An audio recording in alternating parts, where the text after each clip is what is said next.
at 7, yeah, 9 o'clock, Bob's back there yet. yeah.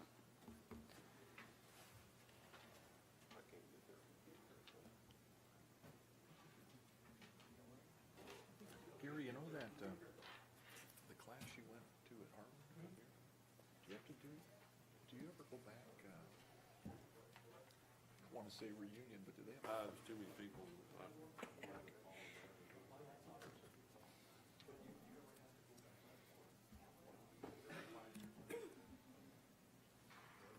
Oh, that was quite an, we're up there for 6 weeks? I was talking about that today. It was a great experience. Expensive though.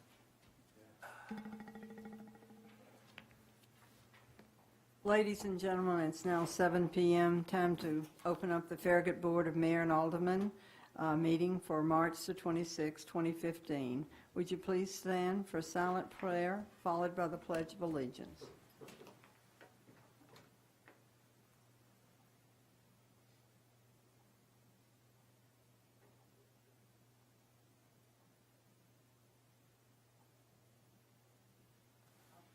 Pledge allegiance to the flag of the United States of America and to the republic for which it stands, one nation, under God, indivisible, with liberty and justice for all, for the born and unborn. Our first item is approval of the agenda. Do I hear a motion that we do that? Move that we approve the agenda. Second? All those in favor? Aye. We will use the agenda as written.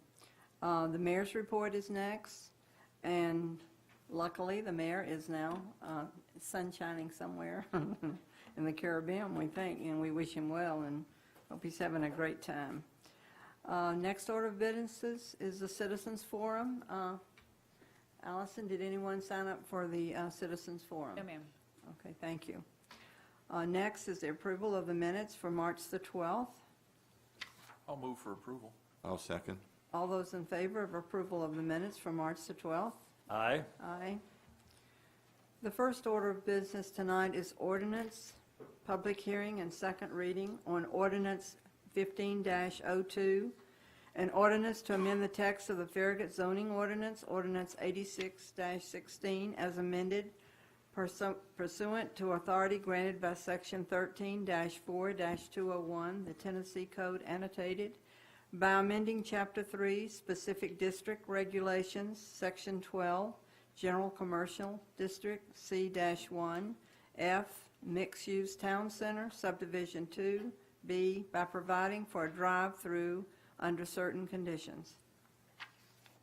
Okay, Ordinance 15-02, basically it provides some language for certain uses to have the opportunity to have a drive-through in the mixed-use town center portion of the town. Those parameters, there's several of them, and as you know from, it's just one of those basically on the screen there are the parameters that are within the ordinance. When this item was discussed at first reading, the Planning Commission had added a stipulation that the lot had to be at least 2 acres. We had a little discussion about that, and the feeling was at first reading that, you know, the applicant is still going to have to demonstrate compliance with all these parameters, and so the feeling was that the 2-acre minimum was not necessary in the ordinance, so that was taken out, and that was the only change that occurred to this particular ordinance. It was approved unanimously on first reading, and the staff recommends approval of Ordinance 15-02 on second reading. Are there any comments from the board members? For approval. Do I hear a second? All those in favor, please by saying aye. Aye. Motion approved. I'm not sure about Part B, first reading.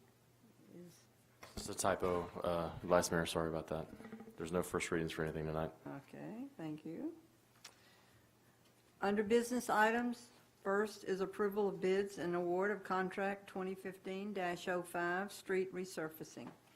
Yes, this is our annual resurfacing contract. This year, our plan is to resurface Grigsby Chapel Road from East Foxden Drive to Campbell Station Road, as well as Channing Lane, which is a small street in Wyndham Hall subdivision.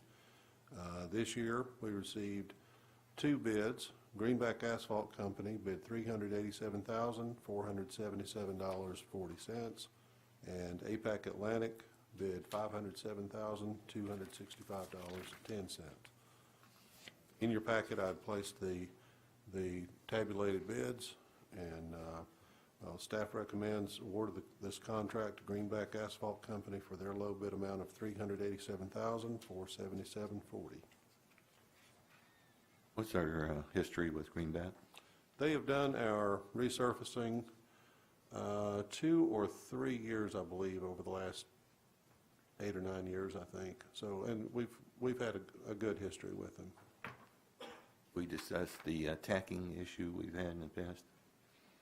Well, I can show you on the bid tabulations, the second item, trackless tack coat. That is a new product that I'm told is pretty effective at reducing the amount of tack that's left on the road. Great. Now, even that product isn't perfect, but I think everybody is aware that they need to be very careful with it. Second? All those in favor of approval of bids and award of contract 2015-05 to Greenback Asphalt Company, please say by saying aye. Aye. Motion carries.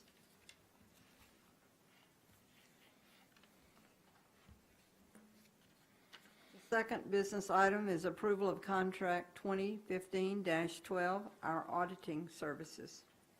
Yes, ma'am. Ingram, Overholt, and Bean has been the auditors for the town since 1996, and during this time, the town has earned the Certificate of Achievement of Excellence in Financial Reporting every year. The CAFR was established in 1945 by the GFOA to encourage and assist state and local governments to go beyond the minimum requirements of general accepted accounting principles. Local governments are to prepare comprehensive annual financial reports that promote the spirit of transparency and full disclosure, and then to recognize individual governments that succeed in achieving that goal. In March 2011, the board requested the town issue a request for proposals for the auditing service. A request for the services were advertised, and two proposals were submitted from Ingram, Overholt, and Bean and Rutherford Moss. According to the Tennessee Code annotated, any person providing fiscal agent, fiscal advisory, or advisory services to any county, city, metropolitan government, or public corporation shall perform such services only pursuant to a written contract specifying the services to be rendered, the cost thereof, and the expenses to be covered under the contract. Since the contract falls under this provision, an RFP is not required for the approval of this contract. The contract is for auditing services to take place in fiscal year 2016.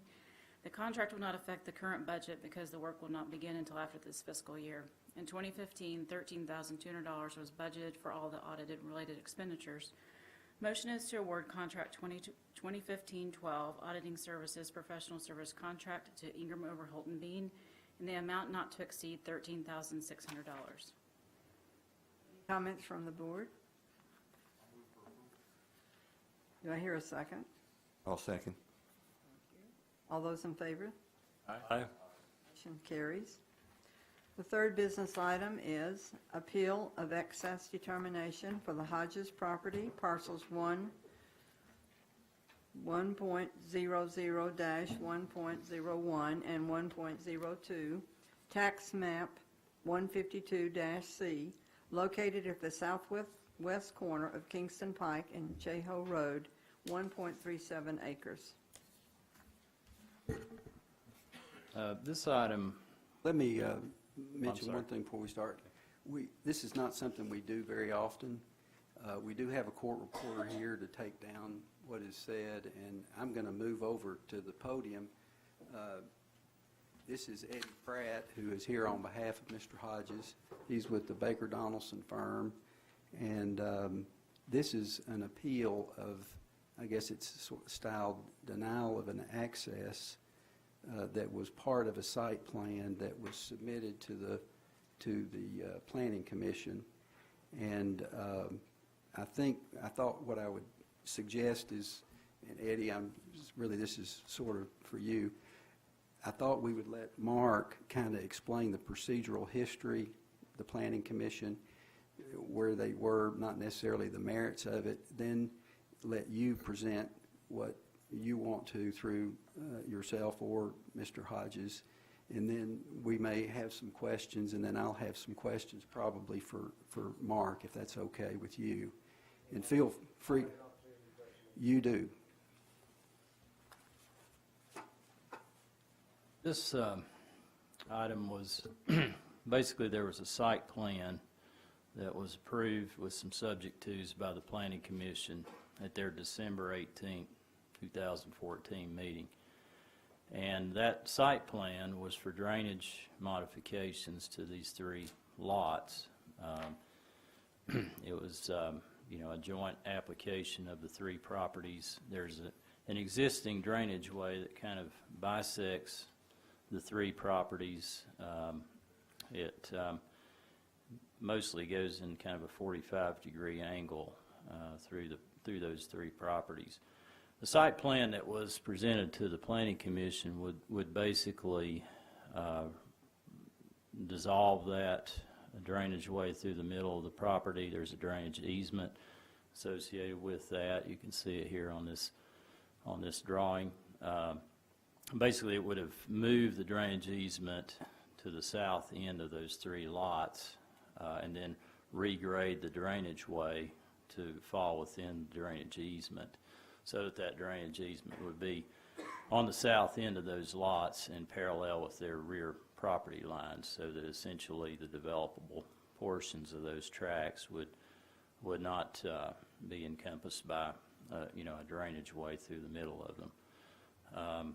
When the site plan was approved, as I mentioned earlier, there were some subject tos, and there was a construction access needed for the project in hand that was off of Cheho Drive, and that, I don't know if that shows up here or not. Let me see. It pretty much,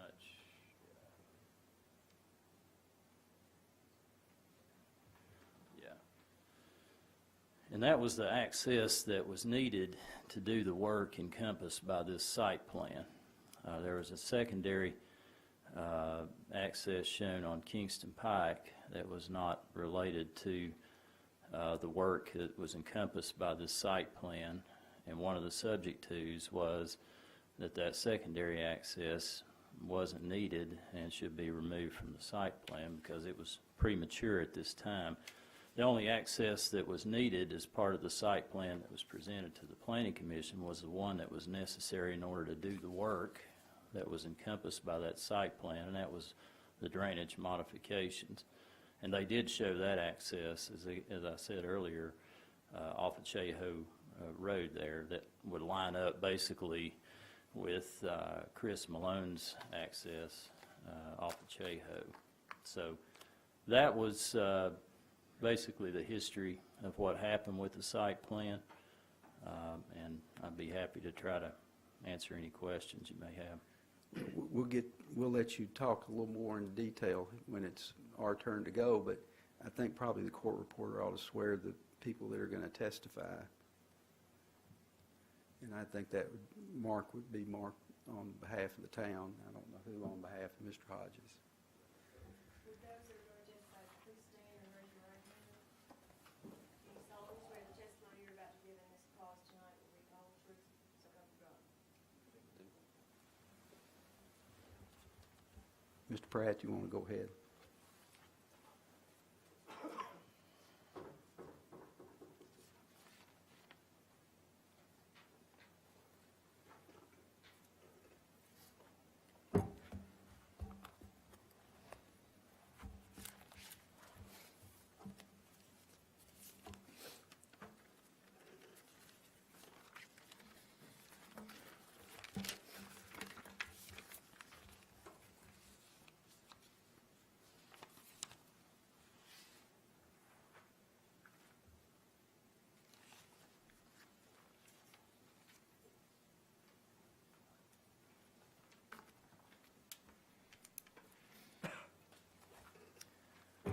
Good evening, members of the board, and I appreciate the opportunity to speak before you this evening. I'm Eddie Pratt with the law firm of Baker Donaldson in the Knoxville office here on behalf of Bill Hodges, who's the appellant in this matter.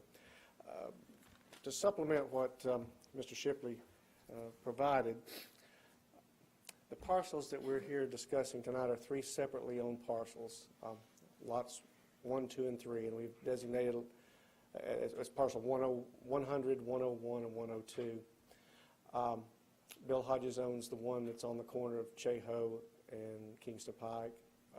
His sister owns the center parcel, and then the third parcel on the western edge is owned by the estate of his mother.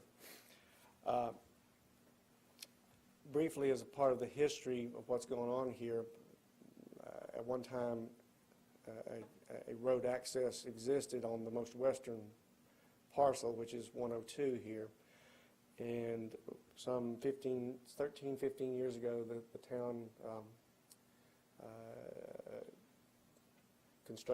had a condemnation. The condemnation action is still pending to construct a sidewalk there on the Kingston Pike property.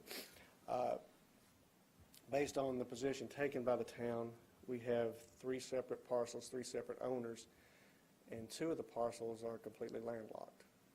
We have parcel 3, the most western parcel, that has it adjoins Kingston Pike, but as it stands on the requests that have been submitted through the site plan process, there is no access anywhere out of this property.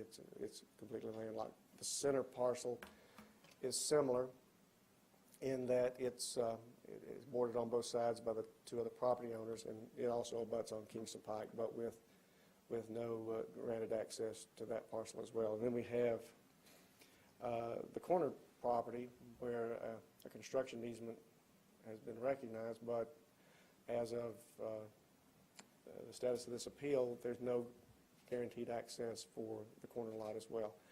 And understanding that the frontage on Kingston Pike is very close to the intersection there, the requested access, it would be there for the entrance off Cheho, lining up with the road across Cheho from this property. We are here on two bases in this appeal tonight. One is a request to review and grant access through the site plan review process. And then the second part are variances from an existing ordinance that I will discuss here in a moment that has a bearing on access under your code being automatically granted to these parcels. Under the town's code as analyzed, access requests are through the site plan review process. And so we had a site plan here submitted for improvement of the property, grading, drainage relocation, improvement of the buildable sections of the property that were impeded by a drainage easement that bisected through all three tracks. And so this drainage relocation is part of an improvement for marketing the property. I might add that there was an agreement entered into in 1982, 1983 with the town. It's a recorded easement agreement amongst the property owners, recognizing the three separate parcels and the ability to relocate this drainage access, and it will be introduced into the record here tonight as well. Under your ordinances, the town must issue a permit for construction of any new access.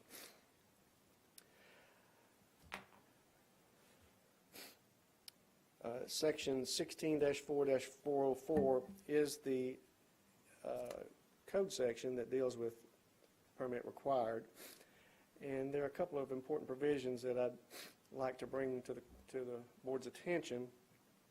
It says that the access can't be constructed without the permit issued by the town. 16-4-2 has a very important provision, I think, in terms of what the board has before it tonight. And I'll quote from that. For minor revisions to existing drives and residential drives onto local non-streets, neither one of those that we have here, the town must issue a permit for construction of any new access. Section 16-4-2 An application for an access permit shall be accompanied by 4 copies of a plan of access, which shall, as a minimum, consist of clear drawings or a sketch showing the general layout and dimensions necessary to prove compliance with this chapter, and importantly, a brief description of the proposed use of the property. So in your code, you have 2 specific instances where the end use has to be designated on the site plan for access approval to be granted. And that's moving or changing an existing driveway or approval of a residential drive. There are no other exceptions listed. And that's important from the standpoint of a statutory construction of your ordinance. One of the arguments that we're advancing here is where you list certain items that implies that results in the reading of an exclusion of all others. And so Planning Commission initially has the review of the application for access for all developments or site plans. And your definition of development includes a site plan that would constitute grading. And so we are under your definitions for a site plan development, which is a grading and relocation of an easement. And it's not one of the 2 exceptions that requires an end use to be designated on the plat itself. So a simple reading, and I know Mr. Hale has wisely counseled the town on the next provision under 16405, and that talks about Planning Commission initial approval, and it's the ultimate decision of this body, the Board of Mayor and Aldermen. And Section 2 says the Planning Commission, the Board of Mayor and Aldermen, and the town staff shall review applications for access for compliance with the requirements of this chapter. The Planning Commission, the Board of Mayor and Aldermen, or the town staff may require such revisions, corrections, and additions to the plans of access and such additional supporting documentation of the plan of access as may be reasonable, considering the location of the proposed and existing access, traffic study, impact study if required, and consideration of public safety and welfare. So if there are better solutions when access is requested, the body has, according to the ordinance, the ability to request some additional documentation. What I don't see here, and kind of the issue that brings us here tonight, is we don't see anywhere in your ordinance that an end-use, full-blown site plan for an end-use development for a commercial or other operation has to be designated for a property owner to have access granted to his property. We have a situation here where we have 2 property owners completely landlocked, looking for access to be granted and recognized by the town. And at some future point in time, if and when a buyer purchases for development of the property, then the town will certainly have its review process all over again on that situation, but we would have granted access to an otherwise landlocked property. That brings us to variances. Under town ordinances, there is a particular driveway ordinance, and one of the provisions is that driveways cannot be located within 400 feet of an intersecting road. And the combined frontages, if I may, for the 3 parcels that we're here about tonight, are roughly 300 feet. So there's not a 400-foot minimum from Chayho to comply with the ordinance. And so in your code of ordinances,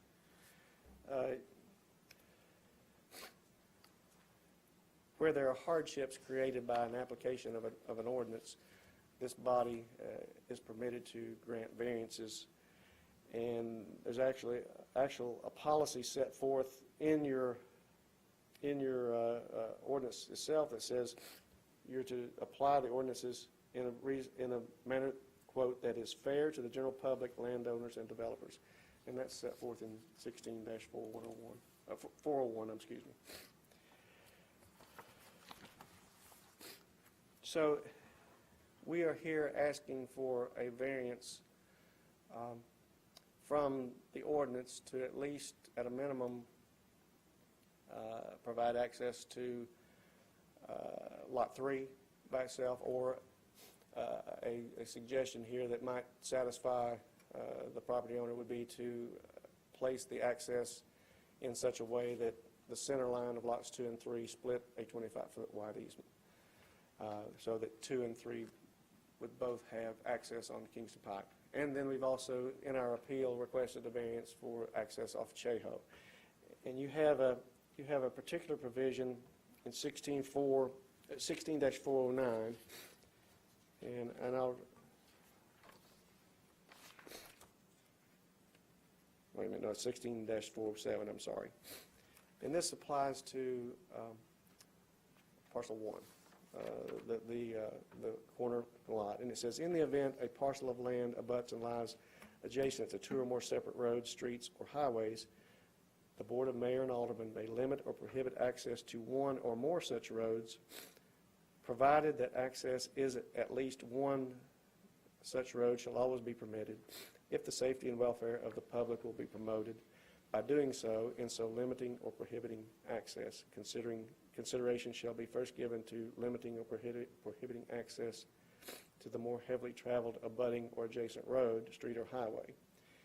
Any party aggrieved by any such action taken under the provisions of this paragraph shall have the burden of establishing that such action taken does not promote the safety and welfare of the public.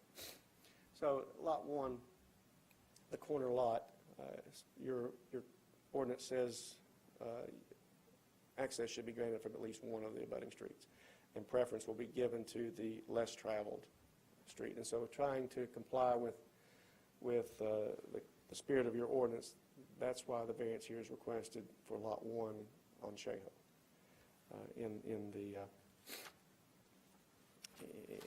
this appeal.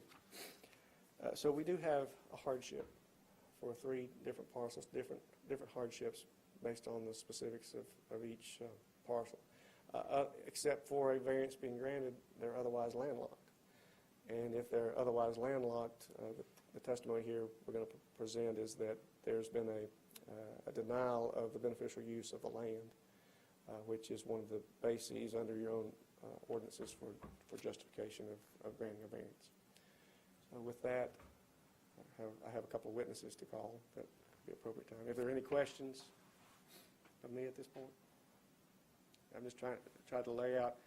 We have one statutory argument, and then we have some proof on the variance aspect of the case. I'd call Jeff Beckett to the stand. Since you've argued your case, I think I ought to go ahead and That's fine. summarize a little bit. If you want to do that.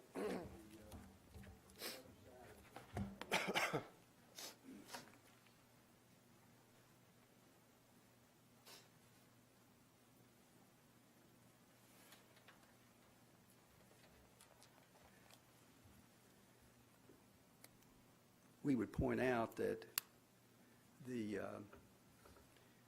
just a couple of items, I'm going to get into more later with the witnesses, but there is, and I'll point it out, there is a current access that is shared by First Tennessee Bank, which does not have a direct access itself to Kingston Pike. It's shared between the property owner where the building with urban engineering is located. They share that with First Tennessee Bank.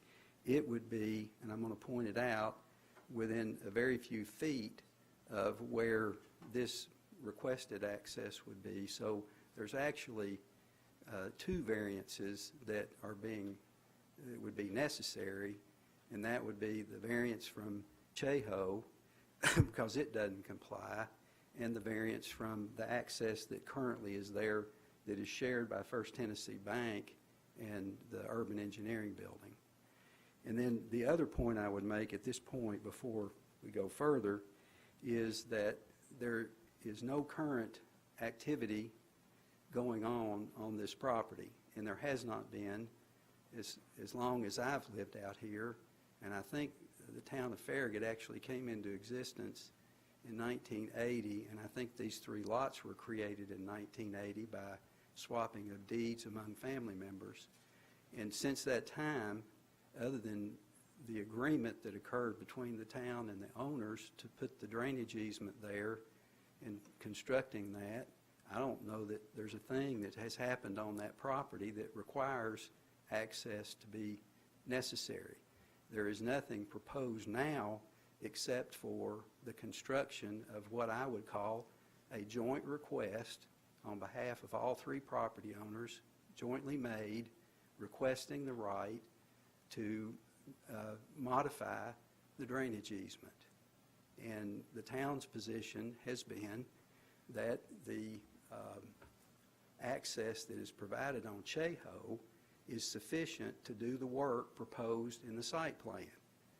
And it's never been the town's position when a site plan was presented to anticipate the possible activities that may go on a site and to approve access before we know the details of what is going to be built on the site.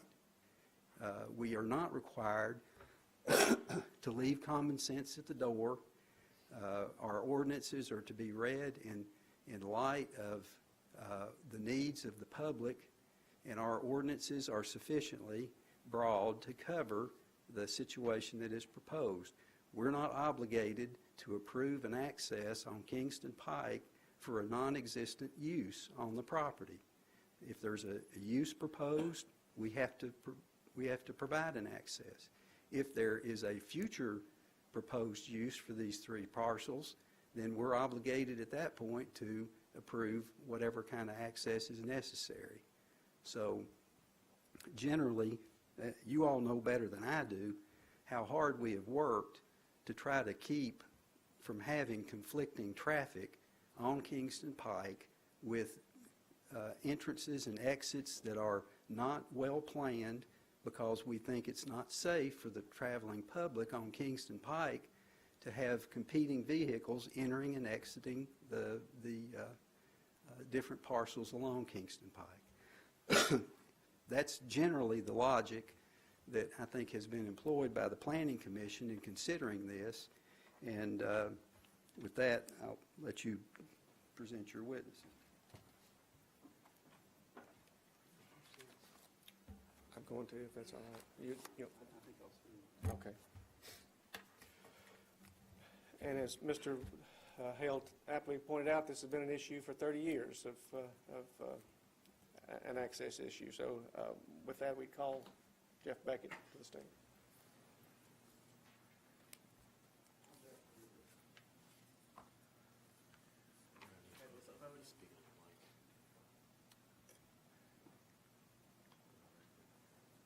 Well, she's going to get it.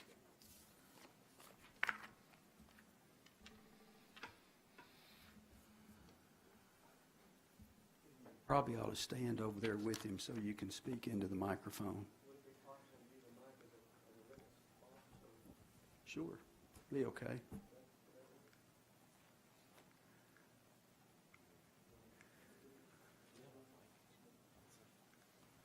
on, we may have a separate mic. Just give this.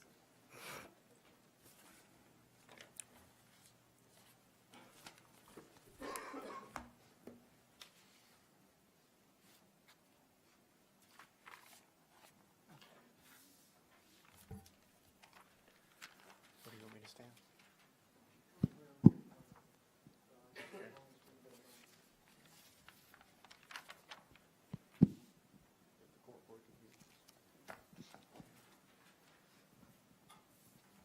Could you please introduce yourself to the Board of Mayor and Alderman? Jeff Beckett with Cannon and Cannon. We're the engineering firm for the project. And Mr. Beckett, would you give a brief rundown of your educational background? Yes, I have a Bachelor of Science degree in Civil Engineering, University of Memphis, and I have approximately 15 years of experience in site development and engineering. And could you run through that? Where did you first start as an engineering intern? Where did I first start as an engineer intern? Yes. First started an engineer intern in Memphis, and through the process graduated and worked in Knoxville and also Nashville. Okay, and how long have you worked for Cannon Cannon? I've worked with Cannon Cannon 15 years. Okay. And what are the basic, what are the fundamental areas that you're in charge of in terms of engineering services that are offered? Yeah, we have I guess we use it as community development, but it's site development, so it includes hydrology, site layout, building layout with the understanding the ordinances and how the sites are constructed. Okay. And what interplay does safety have with what you're doing as a site plan development engineer? I guess to understand the question, the safety with the access drive, is that kind of the question? Traffic issues. So yeah, when we look at driveway entrances, we want to make sure that it has proper separation from existing driveways, existing roadways.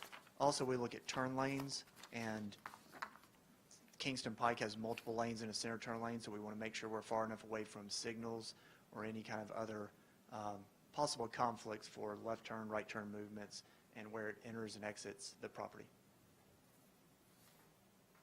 Sure. This document, you recognize this? Yes. What is that? This is what our company uses as a related experience, and we kind of provide it to potential consultants and potential clients for just a basis of our experience. A resume of your experience? That's correct.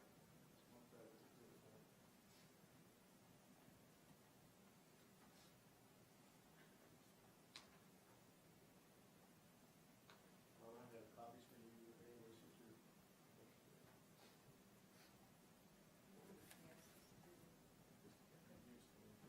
unless someone wants to see in the exhibits, we'd be glad to provide copies. So. Okay. Mr. Beckett, could you tell the board when you first became familiar with the property that was there back in the Mr. Hodges requested for some drainage improvements and creating a pad-ready site. So he was looking at rerouting some of the existing drainage that runs diagonal to around the perimeter property. So he hired us as consultants to look at the property. I'll show you a set of drawings and ask you if you can identify those. Yes, these are some drawings and survey that our company has put together. Do you remember when you first prepared these drawings? I do not. We've looked at over time. I think this date has on here 2009, October. October 2009. So was there an initial attempt at relocation of this easement any time? Yes, that's correct. And does this look to be accurate copies of the submittals to the town of Farragut in 2009?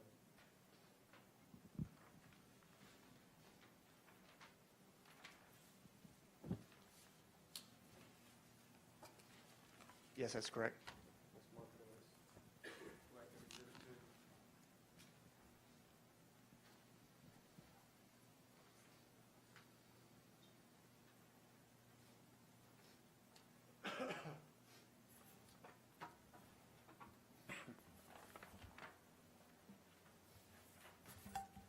Mr. Baker, do you remember receiving staff comments on this earlier request? I do, yes. I'll show you a 3-page document and ask you if you can know about that.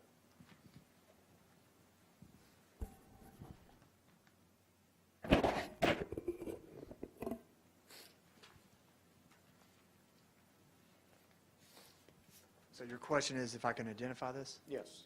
Yes, it's the second 2 pages are from the town of Farragut as comments based on the submittal. And the third one is a memorandum just discussing the clarification of comment number 14, where a subdivision plat would be required. You have that marked, and then I'll ask you some questions about it. Mark that as exhibit 3.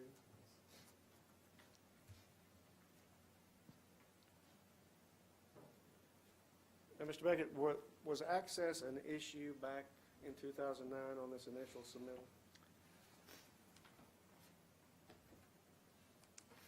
Access was not requested upon this original submittal. Okay. Were there comments by staff as to access at the time staff comments were made to these original drawings in 2009? So as part of the drainage improvements, a drainage easement would be required. With a drainage easement, that easement would need to be recorded on a plat. As part of the plat and recording the drainage easement, it was discussed that the properties would need to have either access easement and possible interior lot lines eliminated. And what about access on Kingston Pike?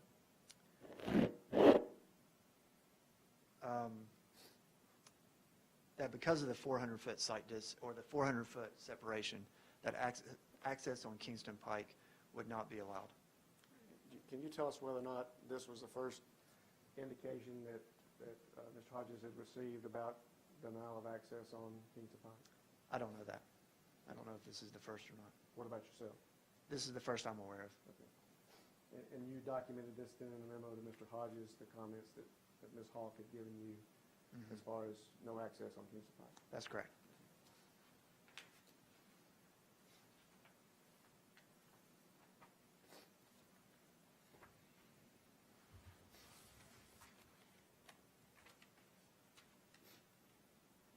Was there a time subsequent to the 2009 request that the issue of the drainage easement was visited?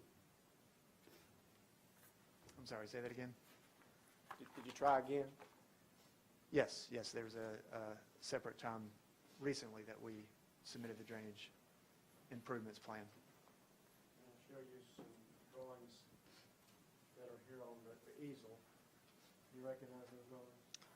Yes, I do. Does that appear to be the 2014 version of the request for drainage relocation and easement access?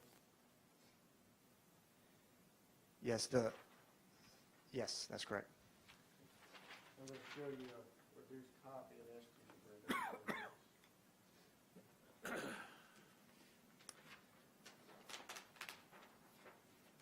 So as part of you're asking about this reduced copy? Right, I'm asking you, does that appear to be another copy of the same thing? Yes, but this one package here, I don't believe was part of the Town of Farragut approval or submittal process. This one sheet here. This one that we're looking at on the screen here, that was not part of what was submitted.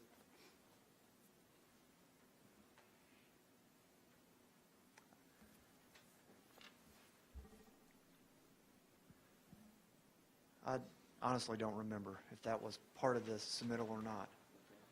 I know that this was part of the submittal. And typically, when we submit, we have the stamp sign drawings. So this is the stamp sign drawing.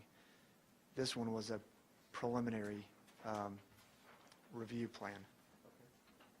What about the first two pages then of the document here on the easel? Does that appear to be just a second? Yeah, that appears, this one appears to be correct. Okay, can we mark that as Exhibit 4? As you can see on the overhead, that one was the one that was stamped received by Town of Farragut, but this should be the same as the second page. Sorry, that's confusing. This is a separate page than this one. On the same, in the same. Same package, that's right. It was a package of. Okay. Walk us through what happened with this request. As part of this request, we did include a proposed driveway, and with that submittal, the proposed driveway was determined to not be part of the review process. By? I guess That was what was part of the approval. I probably need some clarification on that. But The applicant has applied for an access on the Kingston Pike. Is that correct? that's correct. And then the staff comments asked that that be removed. That's correct. And what happened as a result of staff comments asking that be removed in the subsequent submittal? The plans were approved subject to not including the driveway access as part of the submittal package. And I take it there were minutes, or there was a staff comment letter that was sent? That's correct. Okay, do you recognize this November 25th, 2015 letter as the staff comments in relation to what we marked as Exhibit 4? Yes, that's correct. And can you reference the paragraph that talks about the, I think it's paragraph 9 on the same page. So you have comment number 9 says the construction of entrances on Kingston Pike and Cheho are premature at this time, as entrance permits are reviewed upon development of the site. And that was the only reason you were given for rejection of the access easement on the Kingston Pike. That's correct. Mark that. Those minutes as Exhibit number 5. And let me clarify that as, Wait a second. Okay, okay, sorry. go ahead. As part of the formal responses, that was the response of, that it would not be reviewed.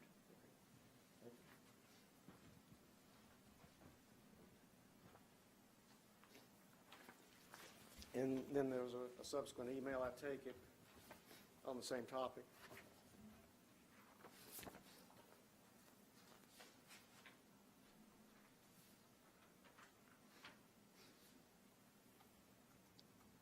Yes, that's correct.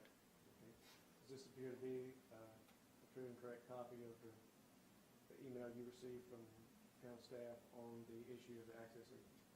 Yes, that's Which correct. paragraph in particular?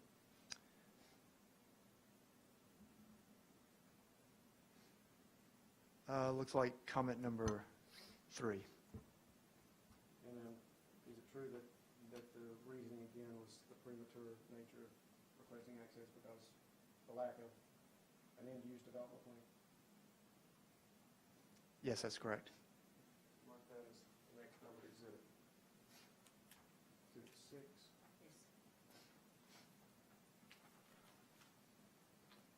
And then, Mr.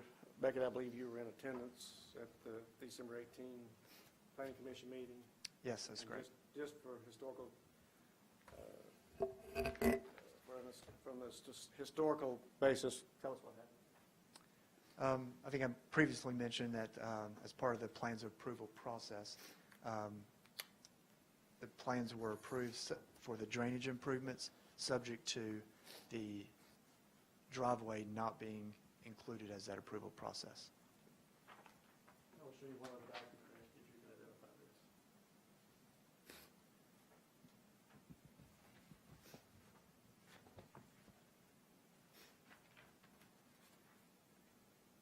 Yes, this is the drainage easement document that Mr. Hodges provided us. And it's dated what? It's November of 1982. Yes, that's correct. November 1982. Let's mark that as the next number exhibit.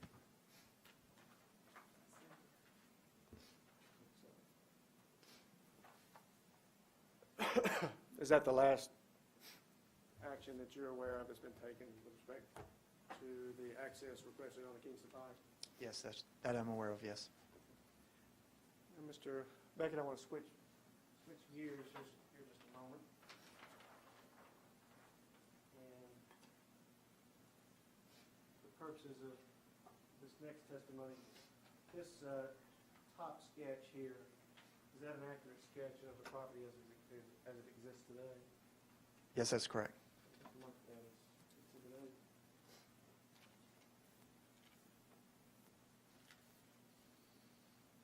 If you could, for a moment, take my pen, and I'd like for you to discuss for the Board of Mayor and Alderman the access issues in relation to each of the 3 lots that are the subject of this appeal. Okay, as through the kind of evaluation process, we looked at these 3 lots and the different access points that could possibly be there. There is an existing taper lane and turn lane onto Cheho. With the further eastmost property there, there's concerns with any kind of access on Kingston Pike that there would be conflicts with that right turn lane there.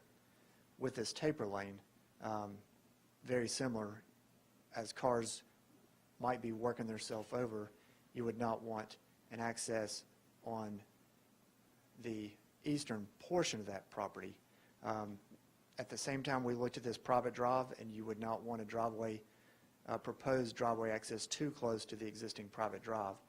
So that leaves a area in between the westernmost and the middle lot. Mr. Baker, before we get to that, I was wanting you to just orient us on, okay, lot 3, what access would it have? Lot 2, what access would it have? Okay. And lot 1, what access would it have, if any? Okay, the westernmost lot 1 and the middle lot does not have any, I guess there's an existing abandoned drive there, but these 2 lots do not have access. It's been abandoned, it's been denied, we've been denied access, is that more accurate? Yes, that's correct. That's correct. And right now, none of the 3 lots have any driveway access to either Kingston Pike or Cheho. Lot 3, where would be the access would be had for lot 3? Lot 3 for proposed access, or this one? Where would a proposed, or What street does it front? it fronts Kingston Pike? Okay, what about lot 2? Lot 2 fronts Kingston Pike. And then what about lot 1? It's on the corner of Kingston Pike and Cheho. Now, I want to talk to you in terms of your 15 years of experience as a traffic engineer in site development and access issues. What's your principal concern when talking about access in site development? Definitely safety with traffic and vehicles moving in and out. As it possibly cars slowing down to turn in, you want to be aware of that, and just how cars could possibly store up or queue up on the site and at the area. Okay. Now I want to turn to your opinions within a reasonable degree of engineering certainty as to the safety issues and access issues relative to each of these 3 lots individually. And so for lot 3, if you give us your opinion within a reasonable degree of engineering certainty, what safety considerations would allow for, if any, access on lot 3? So right now, there's not any access easements. So without any access easements and without any access across any other properties, Kingston Pike would be the only option for access, and we want to make sure a proper separation off of the private drive, and at the same time not conflict with the right turn lane on Cheho. So this lot 3 has proper separation from the private drive, and it does not get into the taper of the right turn lane. Let's flip back to what we've marked as Exhibit 4. And can you discuss from a public interest safety concern the designated access that was on the drawing that had the Camden stamp that was submitted to the town?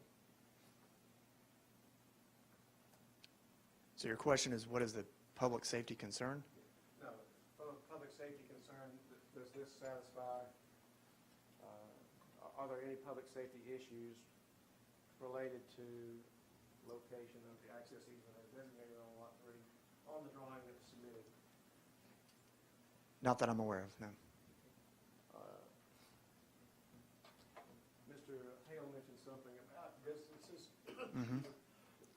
Distances between the other access on the adjoining lot. Can you talk to the Board of Mayor and Alderman about that issue? So the location of this proposed driveway is, we have it labeled as approximately 62 feet. I think we have it labeled as 61.9 feet, center line to center line, between the two driveways there. And then we also have labeled the 108-foot storage and 160-foot taper, and we have it outside of that area as well. Okay.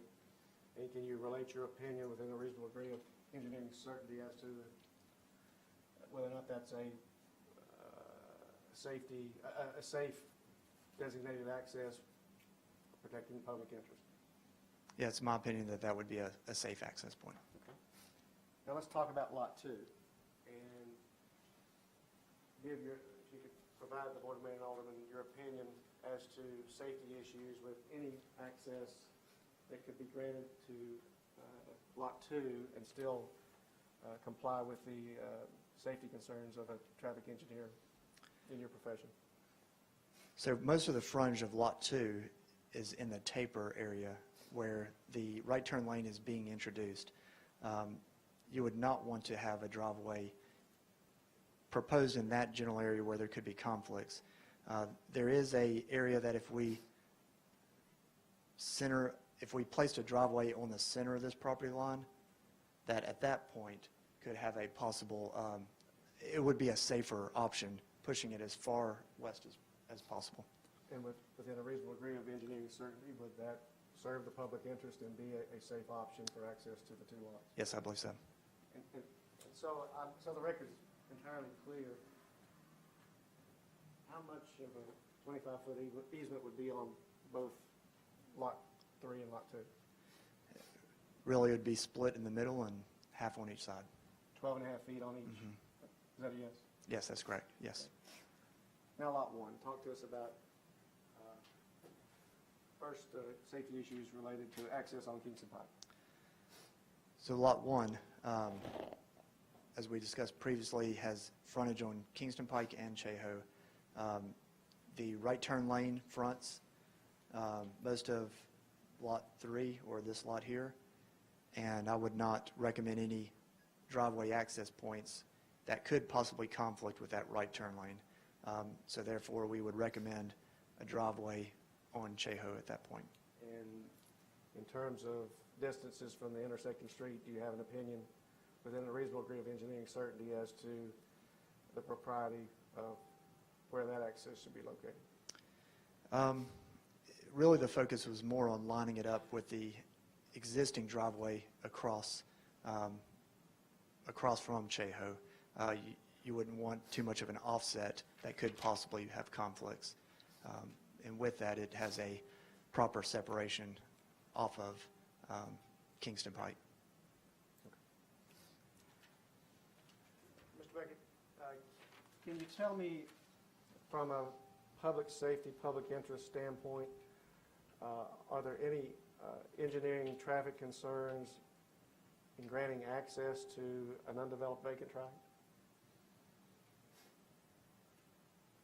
Not that I'm aware of.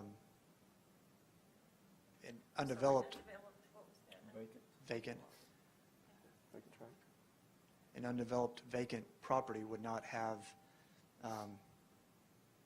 any projected vehicles or uses. So, yeah, with that in mind, I wouldn't imagine there would be traffic on it, maybe just for access to maintain it. And can you talk about each of the three individual lots in terms of the fact that it's a vacant lot? Does that change in any way the public interest in terms of creating safety issues? Is it the same for all? Is there any difference between the three?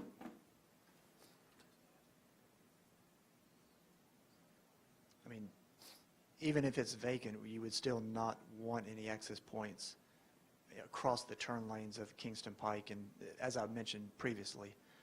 But yeah, for a vacant property, I don't see any safety concerns. Okay.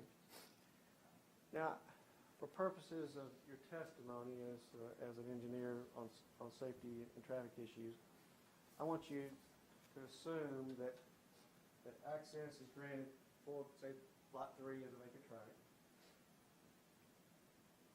And then there's a subsequent proposed end-use development for Lot 3 that has use on review submittal to the town of Farragut. From a safety standpoint, will the access being granted now create any subsequent safety concerns in a future development that is subject to use on review?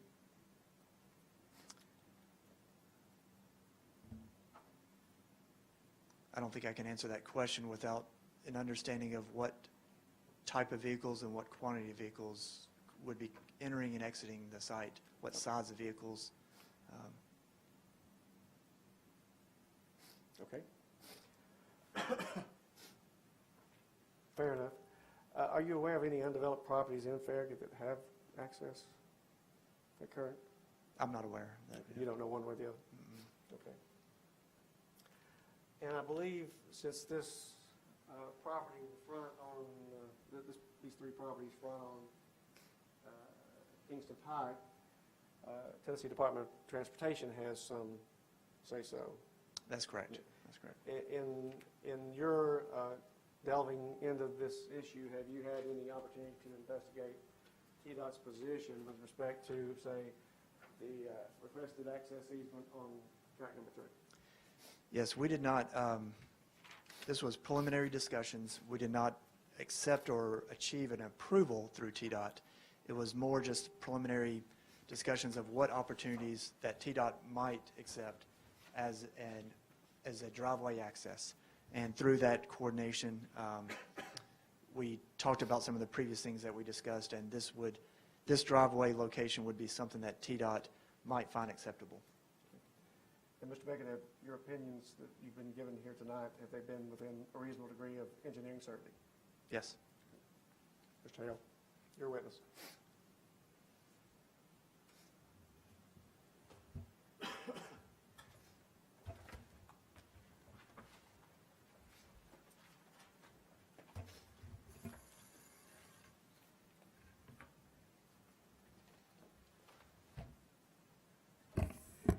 Mr. Beckett, one of the exhibits that was introduced was a 2009 submittal. What was the proposed use of the property when that was submitted? Was there a proposed use? No, it was vacant land. Just vacant land, and an access was requested for the vacant land? No, access was not requested in So- 2009. Okay, so the 2009 the 2009 had nothing to do with any proposed use of the property, and it had nothing to do with access to Kingston Pike. That's correct. Okay. Now, the one that was the next exhibit, the only other set of plans, that's actually the submittal for the drainage improvements that we're here about on the appeal, correct? That's correct. Okay. And are you aware that anything has ever been done on this property in the last 30 years? No, I'm not aware of anything. You do know that a sidewalk was built there to serve the public, Yes. correct? Yes.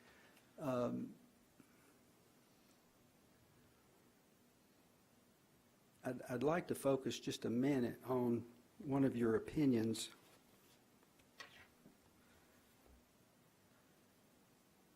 Point here, if I could, you can hear me, can't you? All right. You were given an opinion about the access, and you thought the access would be, the best place would be right there. Is that right, where the crossing, where lot, I guess lot, what is that? Looking at exhibit number 4, lot number 1.02, and 1.01 along the property line dividing those two. Is that correct? I did not say the best location. I would say it would be an acceptable location, but not the best location. Do you think that what's proposed on this site plan is the best location? It's a better location. It's a better location than the one here, the one at the intersection there? That's correct. You're aware, are you not, that there is a access point right next to this one that is proposed where First Tennessee customers go in and the customers for the building located next to it, they all come right there? Correct, correct. Is it your testimony that it's not a dangerous situation to have cars coming in and out of two driveways right next to each other? You would want to have enough separation where you would not have a conflict. If you placed them really close together, it could be a concern, but you want to push it further away so that there's enough separation away from the existing drive. How much is enough?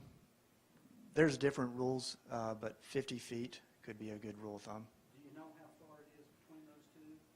62, 61.9, yes, 62.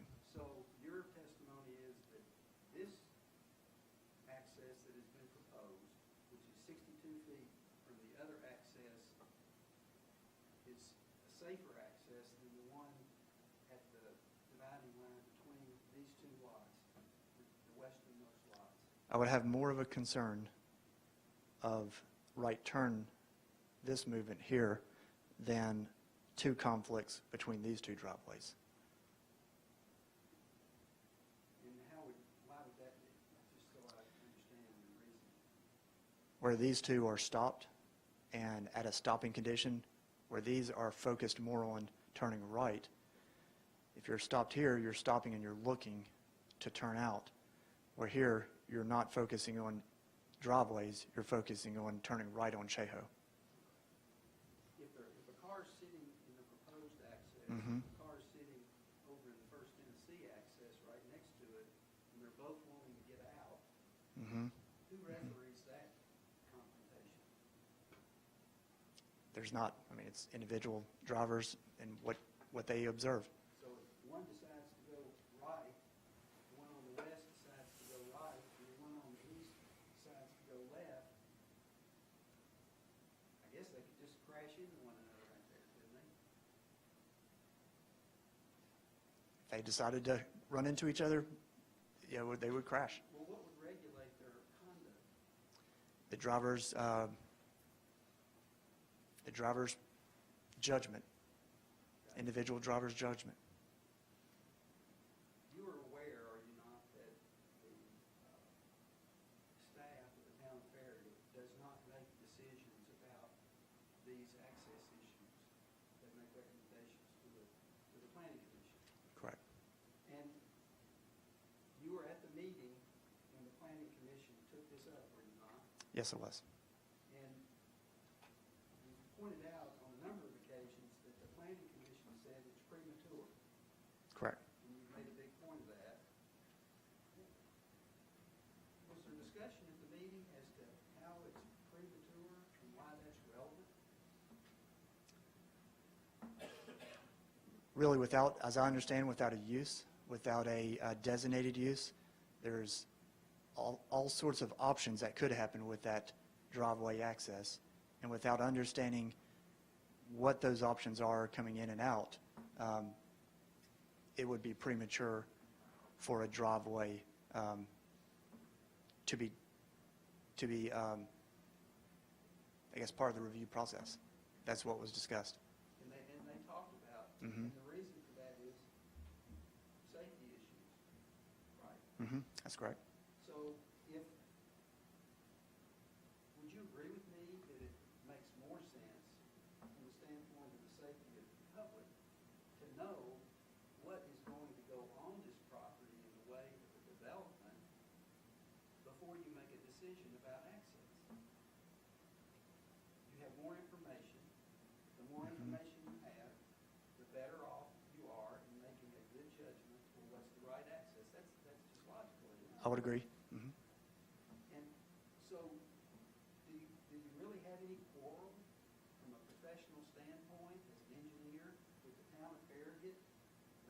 judgment that it's really premature to be deciding where the access ought to go on Kingston Pike, if any, when you don't even know what's going to be developed on it? I'm not sure I understand the question. Do I have a Do you quarrel? have a quarrel with that? That makes sense for them to consider what's going to be on the property No, before? no. And if you're charged with the responsibility of safely designing the streets, improving the streets, wouldn't you want to do the best you could to be safe for all the people that are driving up and down Kingston Pike? Yes? Let me ask you, for purposes of this work that was being proposed in 2014, and I'm pointing to the drainage facility on the back, Mm-hmm. would you agree with me that this access that was approved is adequate for that work being done? I'm not aware of the access being approved as a construction entrance is what was approved. Yes. So, yes, that construction entrance is sufficient and is a good location for the work being done. That's correct.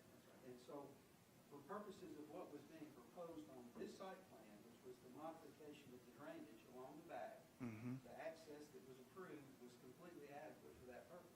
That's correct.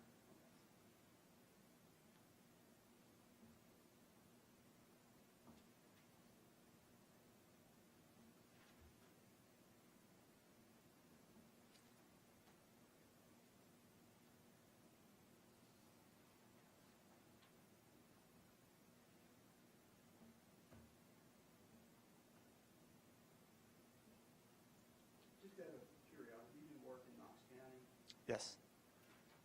and you submit plans for developments in Knox County and the city of Knoxville. Yes, I do. Um,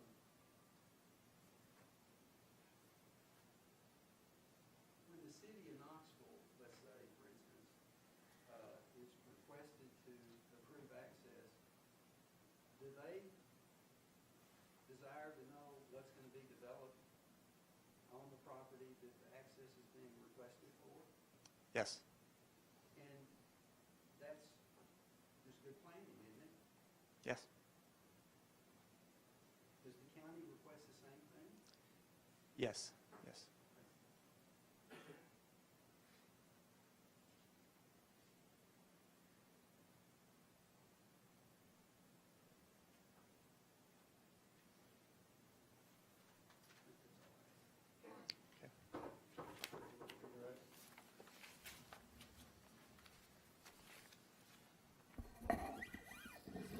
Mr. Beckett, I believe you've testified earlier that there's really no safety issue involved in granting permitted access to a vacant tract, is there? That's correct. Okay, and when Mr. Hale was asking you about, it's good to know the end use of a piece of property when it's being developed and planning access, that certainly can be done when the proposed development is submitted for review by a town staff or planning commission here. That's correct. And so when you're talking about, you'd like to know the end use, that's certainly taken care of, even if access is granted here to make a track when the development comes before the proper bodies. Yes.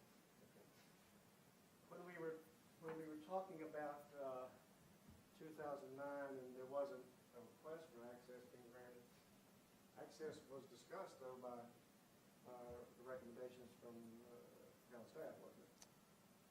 Yes, as part of the plat. And I believe that was when Ms. Hawk indicated to the property owner that no access would be allowed by Kingston Pike, and there need to be joint access easements or property lines eliminated for any development to occur on the property. Yeah, what was stated was the town's ordinance about the 400-foot separation from Cheho. But that was her position at that point. That's correct. Even though access had never been even discussed at that point. That's correct. And when we're talking about an end use being premature, at this point, I think there's no problem with a landowner simply having granted access to an undeveloped tract. We talked about that, right? Right. And once the issue does mature to the point of a proposed development, then the town certainly can have review capabilities and input at that point as well. That's correct. That's all.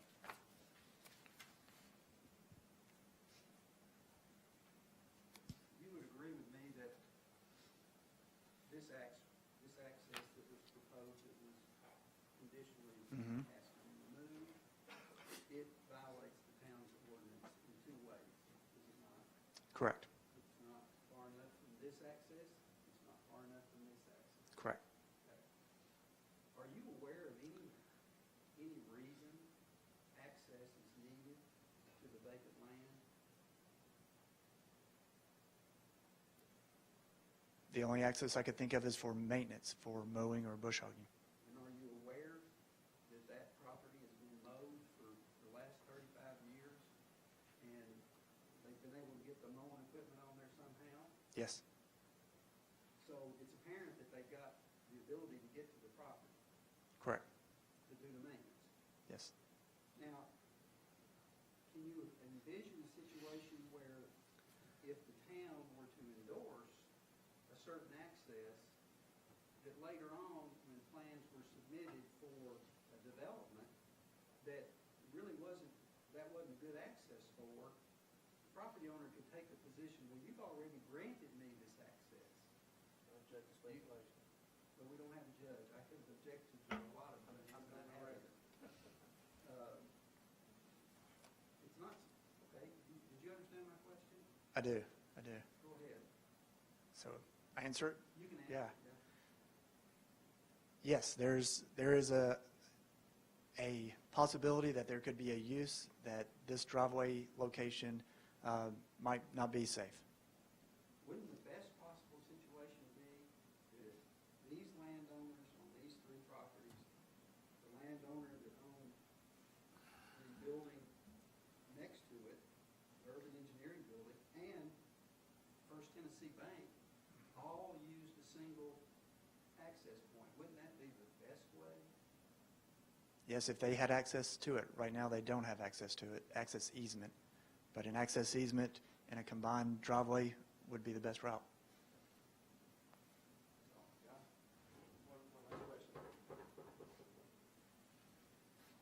Mr. Beckett, can you imagine a use coming before the town that didn't create safety issues, even if this access easement were granted down to the vacant tract? Yes. Thank you, that's all. No further questions?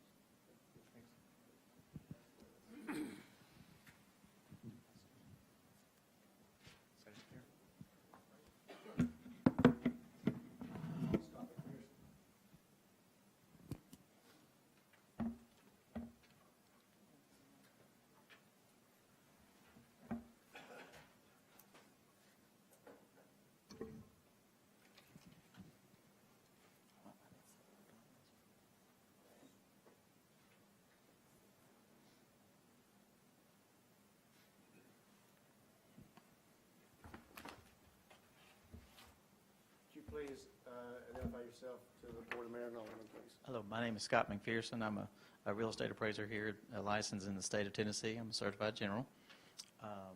I've been a licensed real estate appraiser since 2001 and have completed all various types of commercial and residential and development work.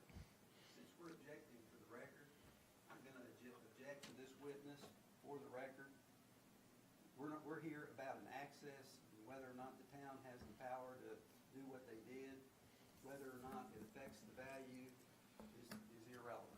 And I agree with you. He's not here to testify about effects on value. He's here to testify as to the propriety of a variance when no access is granted and what that does to the property from a present standpoint.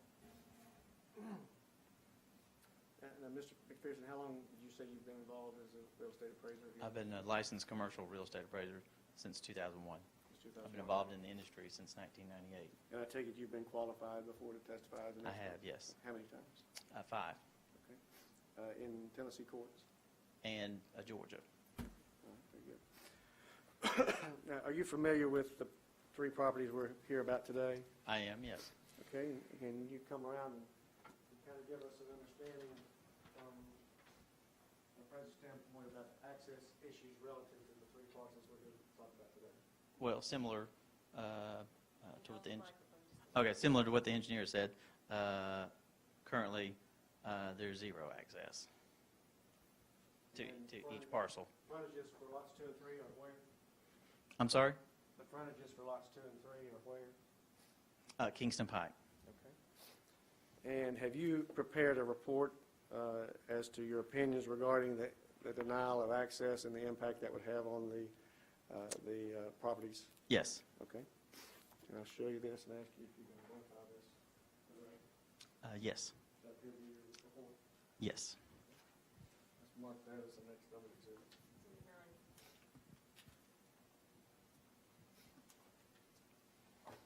And Mr. McPherson, you've had an opportunity to view and study the properties and the issue of no access to the three properties. Can you give us an opinion within a reasonable degree of appraisal certainty as to what the effect would be on the uses of the property that have no access? Essentially, they would lose their reasonable and beneficial use. They would lose their utility. And is that true for Lot 3? Yes, with zero access. And what about Lot 2? Yes. And Lot 1 as well? Yes. Okay. And did you have occasion to observe other properties along Kingston Pike with access? Yes. Describe them one minute, all of them. Various properties with similar frontages of 100 feet along Kingston Pike have been developed with commercial use buildings as included in the report. Okay. What possible uses, in your opinion, would the property be left without a grant of variance from the ordinances that would prevent access on Kingston Pike? I'm sorry, question again? What would be your opinion as to the possible uses that remain with respect to the parcels if access is not granted on Kingston Pike and the lots different? It'd be assemblage without access. And It was basically no use. explain that to the body, please. What do you mean by assembly? To an adjacent property owner. You have very few buyers if you can't develop it. It would be one of the various adjoining property owners, or it could be somebody that just wants to own something to maintain. No further questions?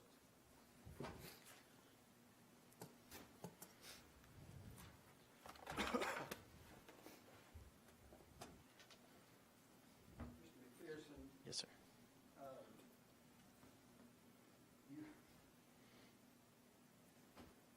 Have you reviewed the town's regulations that relate to site plan approval? No. Are you aware that when a property owner wants to develop their property, they have to submit the site plan? Yes. And they show on there the parking, and they show the building, and it's part of the use that is proposed for that property, right? Yes. And are you aware that when that is done, is when the town of Farragut routinely considers access and either grants it, denies it, suggests a modification? You aware of that? I am, yes. So if the property owner sold the whole tract and somebody proposed to put a development on there would be an opportunity to get access at that time, correct? Correct. And even if they sold each one of these and they proposed, let's say, on this far western lot that right now you suggested doesn't have access, if they develop that, there would have to be access determined at that time. Is that right? According to your development plan. Okay. So your testimony about there being no utility to this property because today, as it sits there vacant, there's no access to it officially granted, that's really not right, is it? I was asked if the property, I was asked to look at the highest and best use of the property if it didn't have access versus if it did have access. Not to if it could get access, but as it does not have access. And that's stated in my report.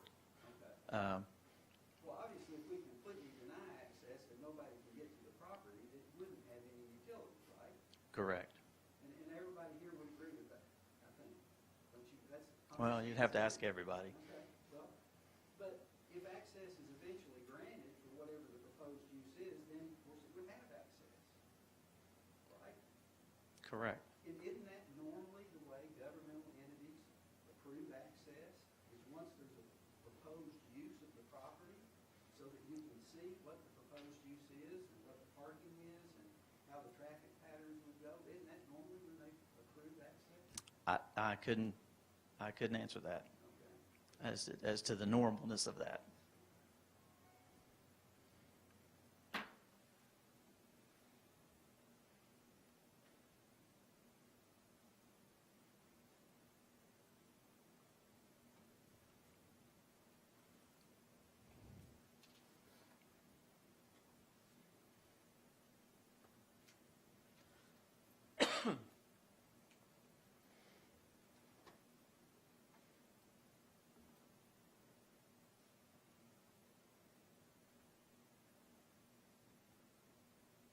Rather than go through this, I've never Sure. seen this before. What were you asked to do? To look at the properties and determine their utility, if they lose their reasonable improbable use or beneficial use. Sorry, they're reasonable. Reasonable and beneficial use without access. If they had access and if they didn't have access, is their reasonable beneficial use diminished? And that's essentially what that report is about.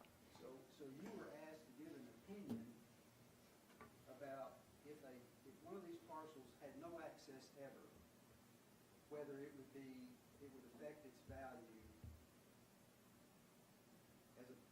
As a reasonable, probable, or beneficial use? Yes. Is that what you, yes. Okay.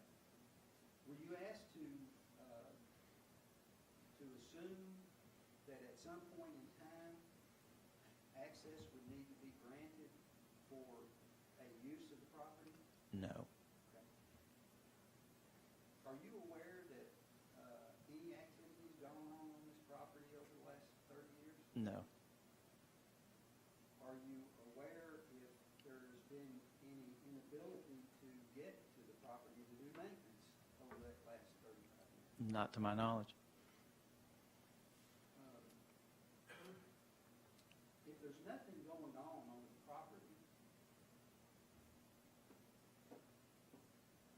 what's wrong with just having incidental use for the property while nothing's going on?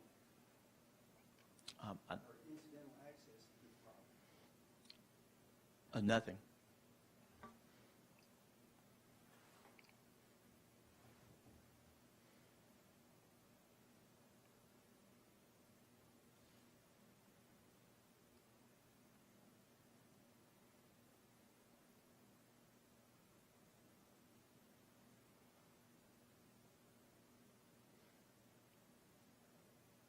I think that's all I have. Thank you.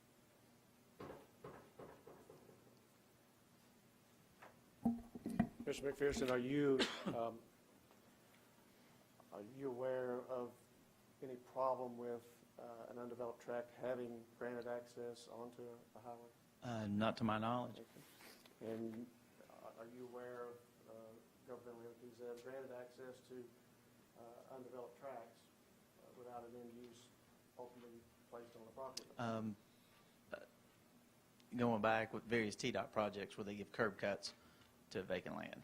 So When TDOT does that on a regular basis? In some, to provide access to, if they had access before. All right.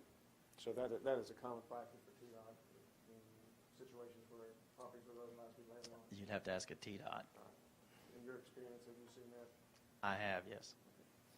And this idea that access may be granted in the future, would you agree with me that that's a speculative request to look into the future and know what's going to happen in a future request for access? I'm sorry, go again? Is it speculation to assume that sometime in the future access would be granted? No. I'm sorry, is it speculative that access would be granted? Yeah, do we know what's going to happen in the future? No, we don't know what's going to happen in the future. There's speculation as to what might Yes, not happen with access. yes, And as we sit here today, do you understand that access is not being granted to the 3 tracks? correct. Thank you, that's all I have. Mr. McPherson, isn't that the point? That without knowing what's being developed on the property, making a decision about access is speculation?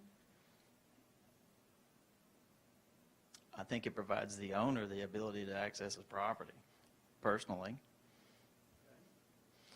Well, let me ask your opinion about this. If you've got 2 drivers, one. As a matter of, you're an appraiser. Right. Are you an MAI? I am not, no. Okay.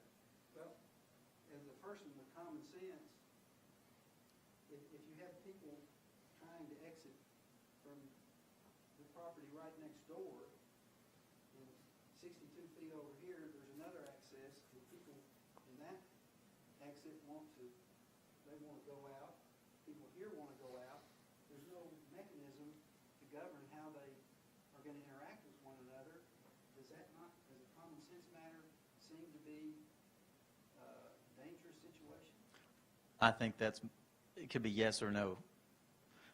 You see, service stations have 2 access points in and out fairly close. Convenience stores. And I'm not a traffic expert. That's for the engineers.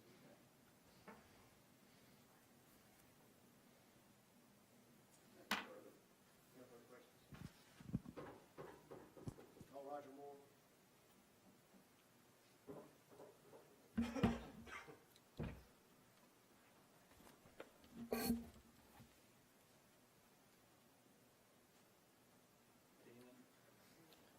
Mr. Moore, would you introduce yourself to the Board of Mayor and Alderman, please? My name is Roger Moore. I own Sperry Van S.R. Moore Real Estate Company, a commercial brokerage firm. Can you give your educational background and then your work background? Graduated from University of Tennessee in 1985 in economics and have been a licensed broker since 1981, or affiliate broker, a licensed broker since 1987, and had my own company since 1995. And in the process of working as a real estate broker, have you been qualified to testify as an expert? I have, How many times? just once. Okay. In what court? Pardon me? What court, if you remember? I don't remember. All right. Mr. Moore, are you familiar with the property we're here about today? Yes, sir. And have you been involved as a broker Yes, sir. with respect to this property? Yes, sir. Could you talk to the Board of Mayor and Alderman briefly about your experience with the property and the issue of access? I'm going to object. It has absolutely nothing to do with what we're here about, as far as I can tell.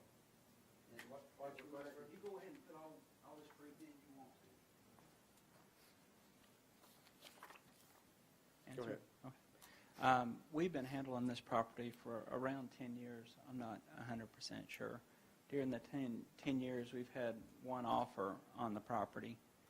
That was probably 2 years ago, and that's been the only serious activity we've had on the property. And was access an issue at all with the? It was one of the conditions of the contract was to have access on Kingston Pike. And can you tell us from a brokerage standpoint the importance of having access even to a vacant tract? Well, we feel like, just like with the drainage and easements on it, the less issues that we have to deal with, we feel like it makes it more marketable.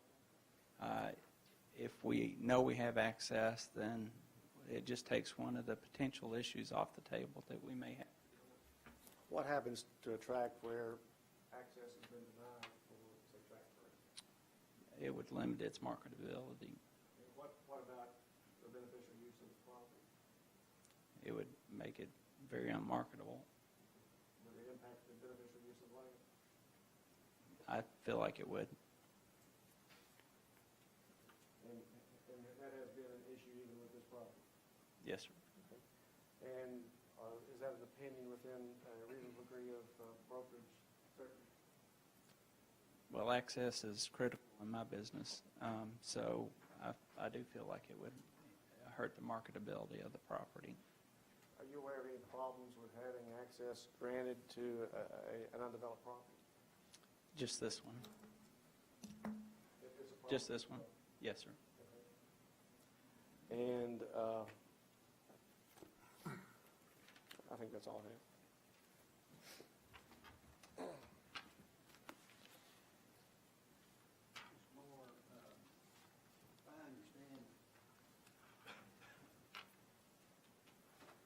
Did I understand you say that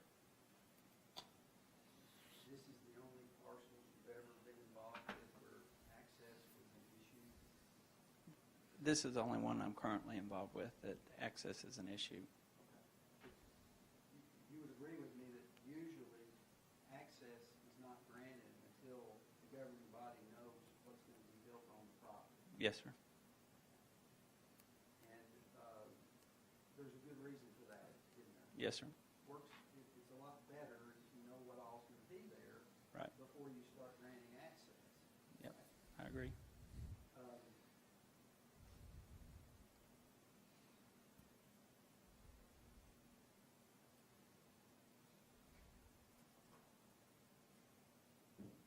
To clarify, the one contract you had on this property, Yes, sir. is that one where one of the other conditions was getting the property rezoned for commercial use? It was a doctor's office that was contemplated to be on the lot. There was lots of conditions in the contract, but there were other conditions in the contract. What the doctor's office was, do you remember why it didn't happen? Honestly, I don't remember exactly why it didn't. I just remember, soil was an issue, of course, getting utilities, having utility zoning, getting Farragut's approval, so I don't know for sure. Do you know if was a site plan submitted at that time? Not that we were involved with. They had a developer that they were working with, and he never provided us with any drawings or anything like that. Okay.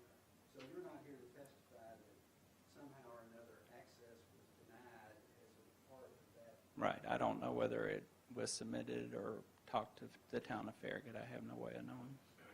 Okay. Thank you. And Mr. Moore, are you aware of any problems with municipalities or governmental entities granting access to undeveloped properties? No. And it wouldn't be unusual to have access granted to an undeveloped tract even as it would at the time of development, would it? I don't believe so. And are you aware of any problems that if the town of Farragut were to grant access to, say, tract 3 in this situation, whether that would have any impact on its ability to have review on use when a development plan was submitted for the review? Not that I know of. Thank you. Just one quick thing. You were, of course, we all have opinions about this. You're aware that when it comes to the decision-making about zoning and access and those kind of public things, the people that have responsibility for making those judgments are the elected officials, right? Yes, sir. And you would agree with me that it's the opinions of those elected officials that really matter when it comes to whether or not a proposed access is safe or not safe. Yes, sir. I don't think Mr. Marcus is here to testify about safety, so I think that's beyond the scope of anything he was here to testify about. So I was really asking you about who has the responsibility for making the decisions, and isn't it their province to make those decisions? I don't think he's qualified to testify to that any more than any of the other witnesses are. How many times have you been to the Metropolitan Planning Commission downtown? Mhm. Many times. A few times, yes, sir.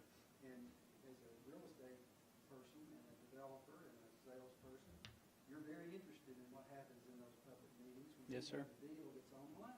Pretty much, yep. So you're there regular basis. Yes, sir.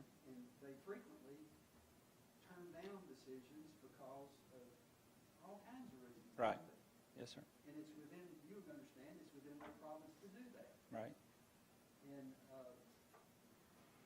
do you really quarrel with the idea that it would be better to approve an access on Kingston Pike once everybody knows what's going to be developed on this property?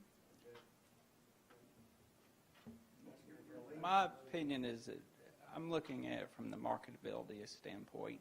And so from a marketability standpoint, especially if I know that it has not been something that the town has been interested in having, if I knew I had it, it would help me at least address that.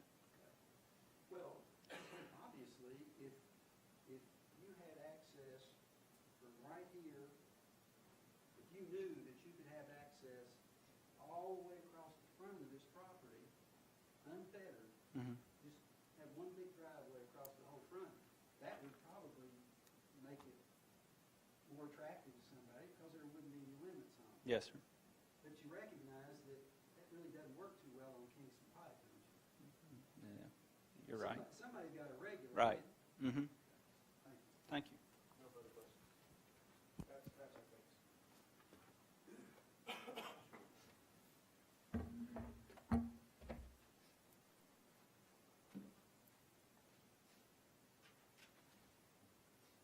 I'd like to ask Mr. Shipley a few questions, if I could, please.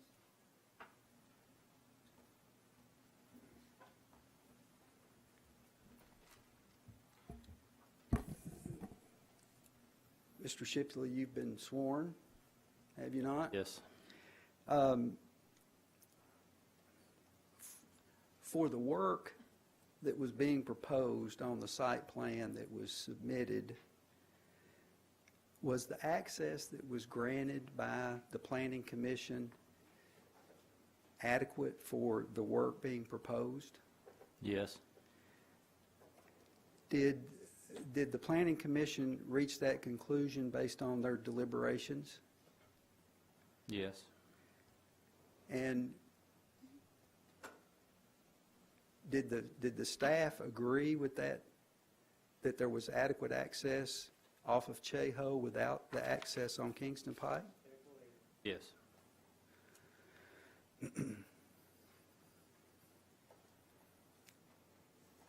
As far as you could tell, as a staff member, was the access to the site from Kingston Pike necessary for the work that was being proposed?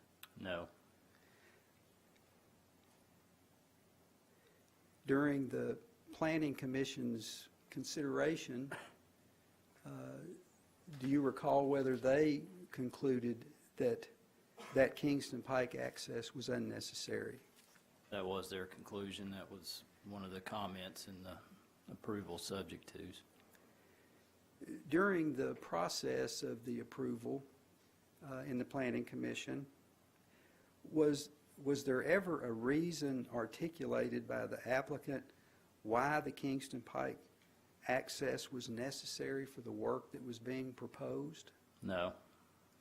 Did they ever explain why they wanted an access to Kingston Pike if they didn't need it for the work being proposed? No.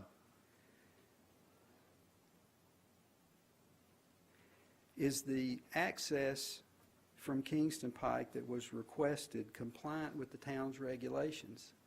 No.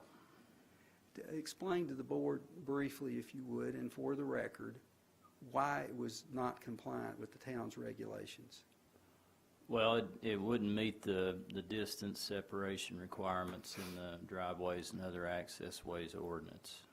In fact, it's, like it's been stated earlier, 60 feet from an existing access point to the west, and it would also not meet the distance from the Cheho access point to the east.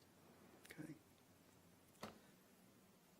As far as you're aware, have you ever heard the applicant articulate a reason why not having this access where they wanted it on Kingston Pike created a hardship? No. Are you aware that two of the parcels here actually don't have any access that is approved for this work right here? Yes. And when this site plan was submitted, was it one site plan? Yes. Yes, it was one site plan and affected the 3 lots. So it was a joint submittal by all 3 of the property owners? Yes, it was, because the drainage way bisects all 3 lots, as I mentioned earlier, in roughly a 45-degree angle across all 3 lots. And the work to be done was going to traverse all 3 lots also? Yes. You didn't get 3 separate site plans, one with the work showing on one lot, and then another site plan with the work showing on the second lot, and then a third site plan showing the work on the third one, did you? No. Did you make an assumption that these property owners were cooperating with one another in getting this work done, and they were going to allow the work to go back and forth across their various properties? Yes, and that's actually reflected in the title blocks that are on the site plans. It lists the affected lots. So, of course, we made that assumption. The 3 lots here are kind of interesting. If someone were to propose a development on one of those lots,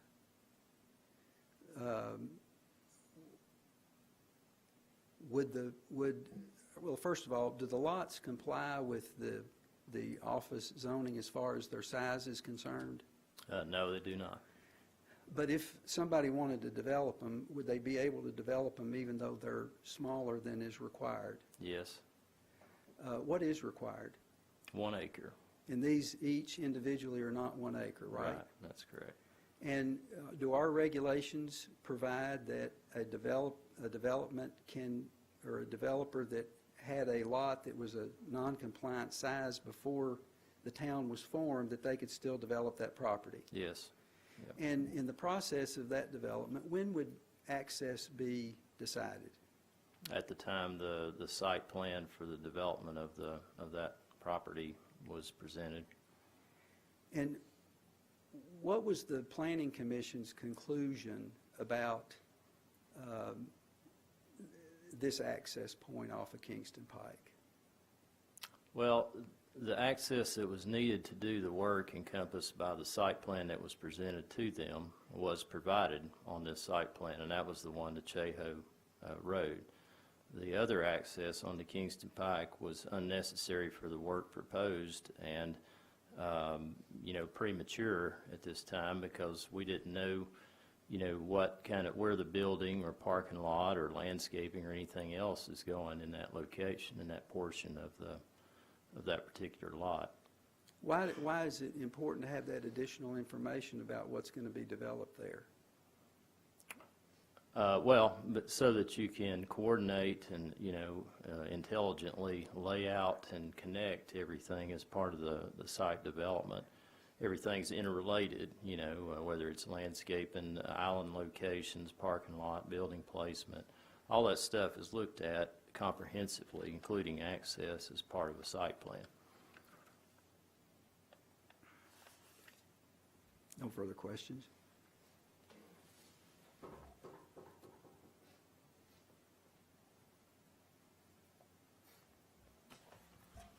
Mr. Shipley, good evening.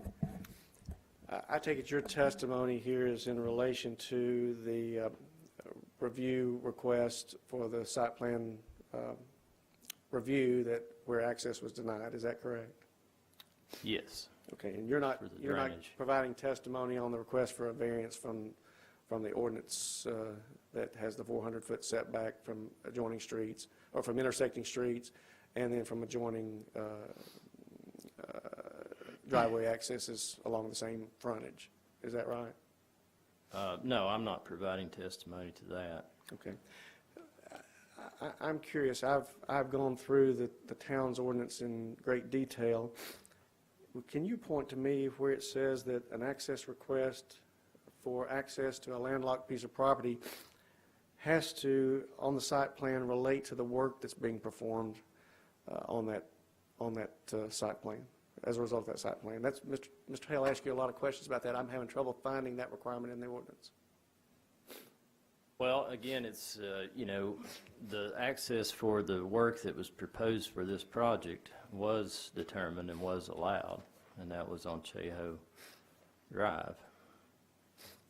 But my question is, where is it in the town's ordinance that an access request for a permanent access has to relate to the work that's being performed on that site plan? I can't find that, and I'm hoping you can help me. I can't speak to that. Okay. You're not aware of a particular provision that says that the access request has to relate to the work being performed by that site, on that site plan? No. Okay. And you do agree with me that the only way you can have an access request reviewed is through a site plan review, correct? Yes. Okay. When we talk about it being premature,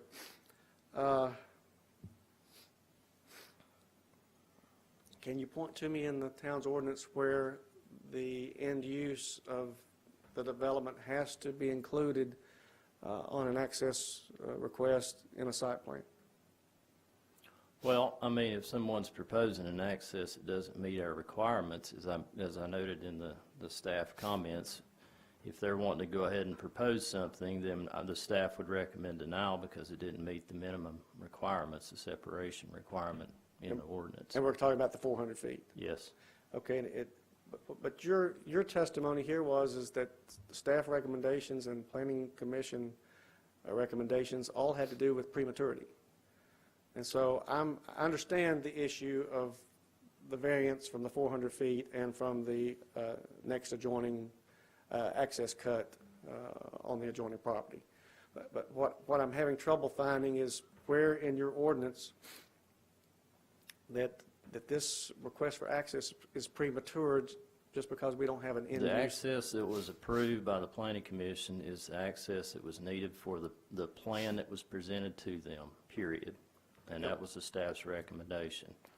And I agree with that. And I'm trying to understand. Access was not denied. We granted access for the work proposed. For the construction easement? Yes. Okay, but again, my earlier question, you couldn't point me to a provision in the town's ordinance that says that the access request for permanent access, which we've asked for on Kingston Pike, has to relate to the work being performed on the site plan. It's part of the site plan review process. It's stipulated in the zoning ordinance in Chapter 4. Access request is? Yes. But the two, Part of the site I can't find where the two are tied together, that the access request can't stand independent from the work that's being performed on that site plan review. All I can say is the access that was granted was based on the plan that was presented, and that's what the Planning Commission recommended. And I'm not talking about the Cheho construction easement access. I understand that. I'm talking about the Kingston Pike access that was requested here. That access was not necessary for the plan that was presented to them. Right. And it was premature because we didn't know where anything else tied to that access would go. And where is that in the town ordinances that that's required, that an end use has to be designated before the Well, Board it's of Mayor and not Aldermen? required in the ordinance specifically in that wording. Okay. We look at access, like I said earlier, comprehensively as part of a site plan review, and we can't look at it in a vacuum independent of where the building and the parking lot or any other site elements are going to go. Do you know of any problem in approving an access easement to an undeveloped tract? I don't know of any. I'm not aware of any problems to it. And actually, your ordinance talks about Planning Commission, the Board of Mayor and Aldermen reviewing existing and proposed accesses in site plan review processes, doesn't it?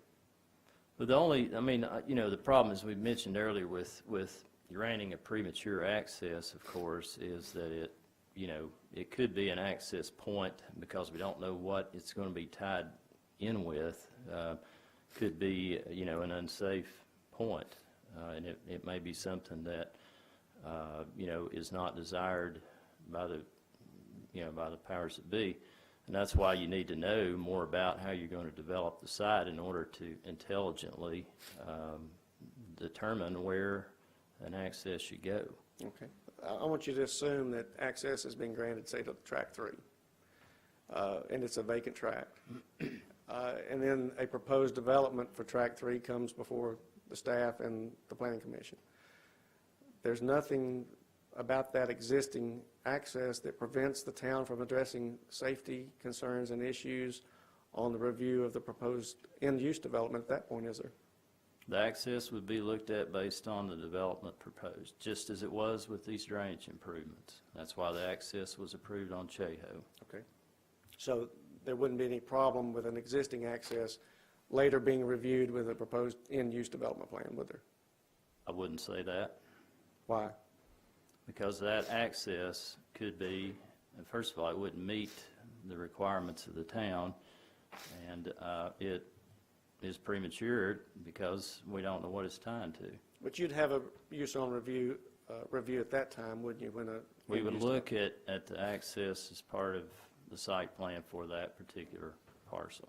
From a safety standpoint as well, correct? From various different perspectives, safety certainly one of those. Okay. Mr. Hale, I'll ask you some questions about there was no articulated use or reason for the access before. Do you remember those questions? Yes. And wasn't it true that it was pointed out that without access, we have at least 2 parcels here completely landlocked? And so there was a hardship issue where 2 undeveloped tracts had absolutely no access, and that was the reason for access request? The access for those would be looked at when someone proposes to do something with them. As mentioned earlier, these lots have been vacant and unused other than mowing since the town's incorporated. I understand, but there was an articulated reason for the access request because of the landlocked nature of the parcels. Do you remember that? I don't recall exactly what you're asking. I don't know what you're asking. Mr. Hodges requested access because the properties are otherwise landlocked. That was the articulated reason for requesting access on the site plan review. I wouldn't agree to that. Okay, no, that's fine. You talked about the 3 parcels are below what would be approved by Farragut zoning at this point because they predate incorporation of the town. You remember that testimony? Yes. And actually, the 3 parcels in the size they are today are grandfathered in beyond the zoning ordinance, aren't they? Yes. Okay, all right. I think that's all I have.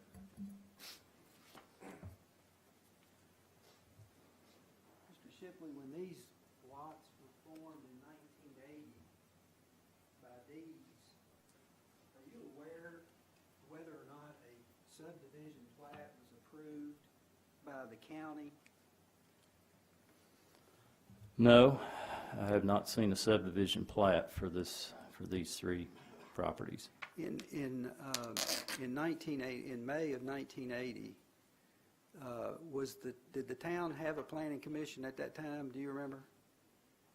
In 1980, Yeah. Would you know when it actually got? I don't know Okay. when the planning commission actually. But there should be a plat on record, either at the Register of Deeds office, if these lots were lawfully created. That's correct. And if they're not a plat on file, would this division of the property, the way it's been divided, would it be lawful under the laws of the state of Tennessee? No.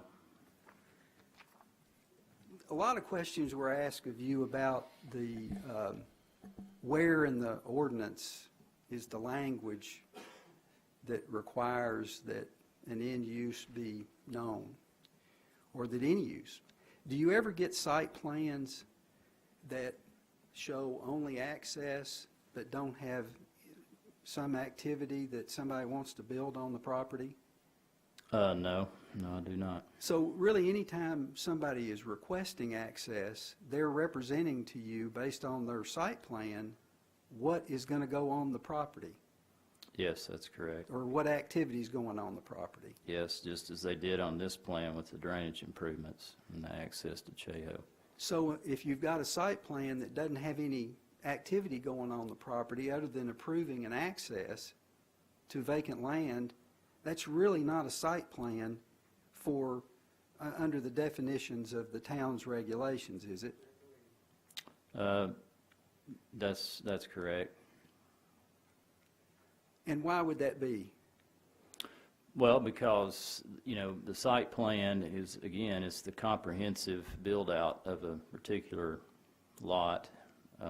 So therefore, you couldn't show any one element without showing the other elements, because you need to know how they all fit together. And that's what the site plan is about. There's why there's, in the checklist for site plans, there's numerous things that you're, you know, required to include, so that we look at the development of that parcel comprehensively, and not just access, but, you know, a variety of other things. So is it possible to submit a legitimate compliant site plan under our regulations without representing what activity you're going to put on the property that requires the access? It would be an inadequate site plan submittal. No further question.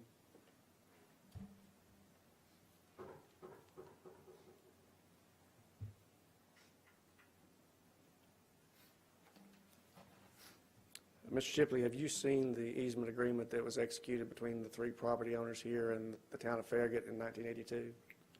I've seen it. Okay. And are you aware that the town of Farragut recognized the three separate parcels in that agreement at that time? I don't know the details to that easement. All right. Would you agree with me that that appears to be a recognition of a subdivision plan of three separate parcels by the town of Farragut in 1982? I don't know the details of that easement. Okay. All right.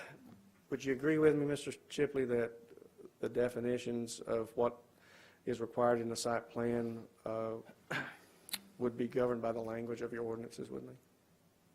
Yes. Okay, and I take it again, there's no written requirement that the request for access be necessarily tied to the work that's being performed on a site plan review, is there? Well, in the site plan requirements in the zoning ordinance, access is one of the elements. It's that's listed, included. yeah. It has to be on the site plan.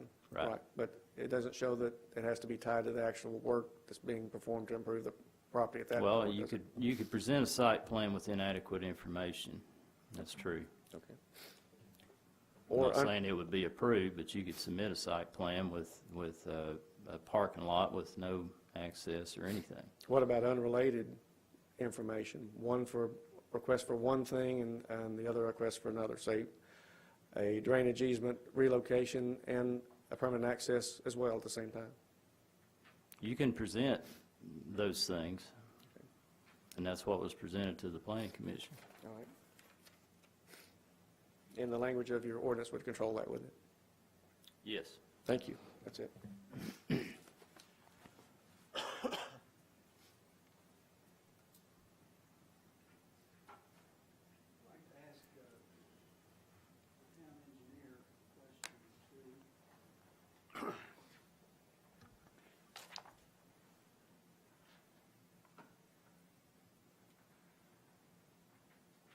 Tom, I haven't been sworn in, but I always tell the truth. Well, why don't you be sworn in? Okay, I do. Would you state your name for the record, please? Darrell Smith, And what is your occupation? I am town engineer, How long have you been the town engineer? 15 years. What did you do before you became the town engineer?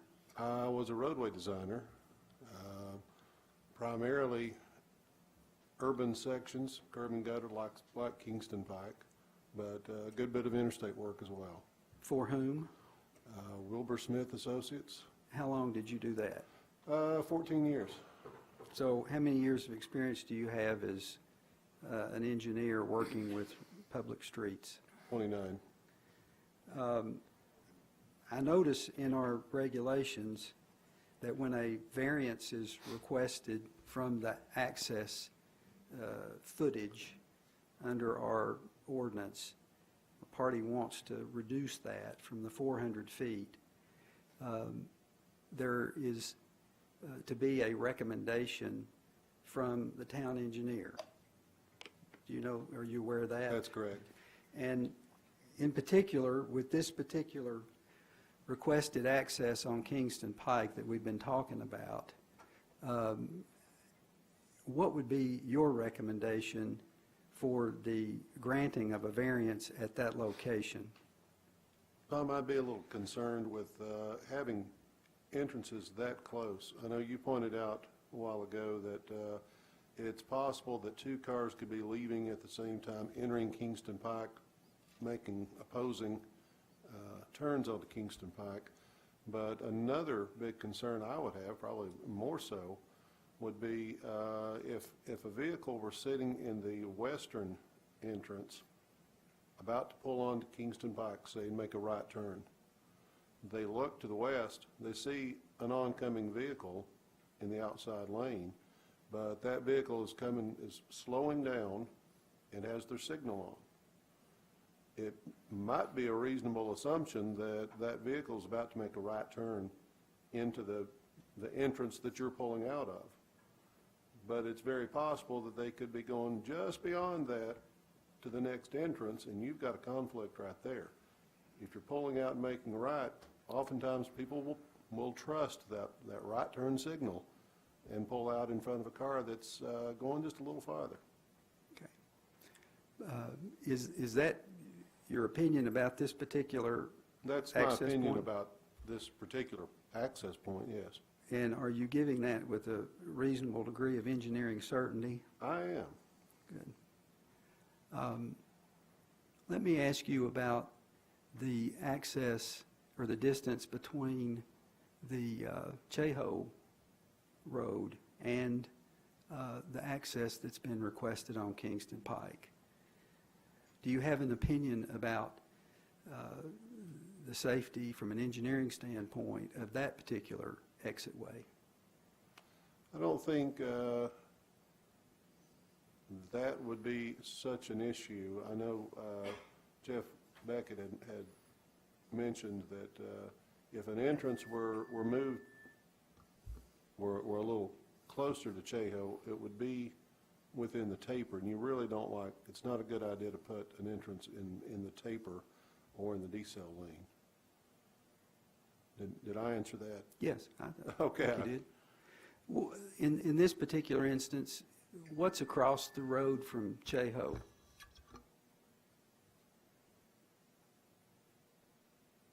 What is across the road from there? Is that, If you don't remember, is that Ingalls? don't guess. Well, okay. Is there an entranceway to Ingalls across from it, or is it a standalone? Oh, I see what you're saying, Tom. With Ingalls across from there, one big concern I would have here, really with anything in there, is a conflict in the center turn lane. If there is another entrance that is within that 400 feet, someone that is westbound making a left turn into the site would get into the center turn lane. At the same time, someone who might be headed east would be getting into the center turn lane, and you have a direct conflict there.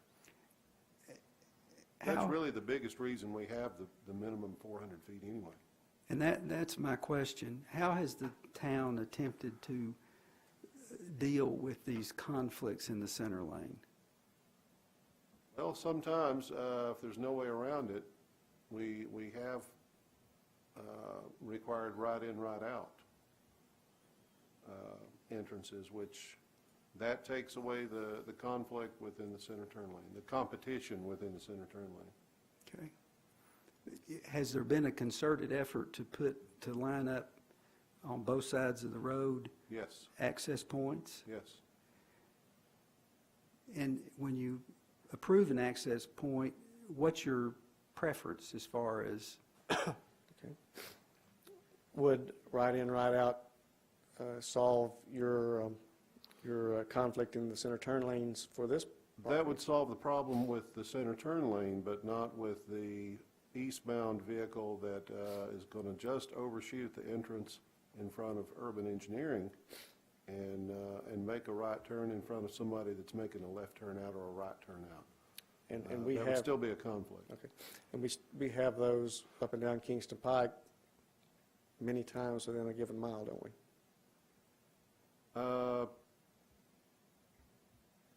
Yes, there are some locations that you're talking about, yes. Okay. And that's not an uncommon design to see multiple. A right in, right out, or? No, I'm talking about accesses being within. Adjacent. It's within. very common in Bearden. Okay. And on down Kingston Pike. Sure. In the areas that have been developed several years ago, you can oftentimes see entrances very close together. In fact, you can see some places where they just pave the whole frontage, and that's a really bad idea too. Right. But from a safety standpoint, that works without significant detriment to the public. Not as well. It's a sliding scale, but the public interest is still served from a safety standpoint, even in those situations where there are closely adjoining accesses. It's a sliding scale. Okay. People turning out from Cheho, don't they have the same issue from the urban engineering access on a sliding scale? That scale has slid pretty far, yeah. But there's still that issue involved with the conflict with people turning and also pulling out even at urban engineering if you're turning on Cheho Road.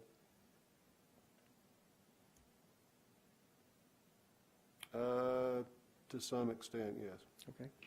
Very slight. As I said, as you get closer to 400 feet or so, it improves. And we have property owners here, though, they're burdened by the 400-foot ordinance who don't have a 400-foot buffer to allow for access to all three properties, do we? Correct. Okay, and then isn't that what a variance is designed to provide for, is when a hardship is placed on a property owner by an ordinance that's designed for good purposes but may need to be modified to allow property owners to also have reasonable access to the property? I would have to defer to Tom on this, but I guess I just don't see where a hardship has been imposed if there's been no use on the property and none presented for review. Would you want to own a piece of property that didn't have any granted access? Well, if I needed to develop it, I would probably submit a site plan and ask for access. Which is precisely what Mr. Hodges did. Thank you. A site plan with a development plan. Thank you. No further questions. we have no further witnesses, and unless the board is free to ask questions if they wish. I think probably heard, I think I'm safe in saying more than you wanted to hear.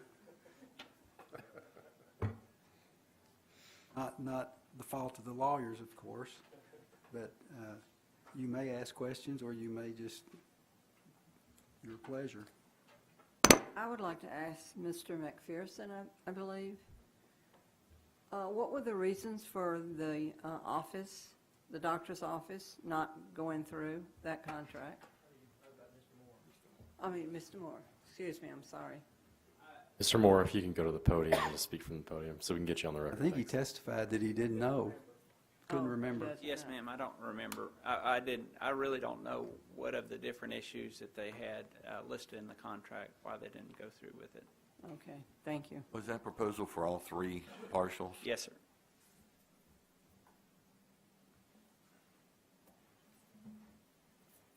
Any other comments? Yeah, I've got a whole lot of questions about this. First of all, tract 3, the westernmost tract, this is for Mr. Shipley. Is there any use under the town ordinance that would be allowed on that tract by itself? Could you build a house on it, for example? What use would be allowed on that tract under the town ordinance?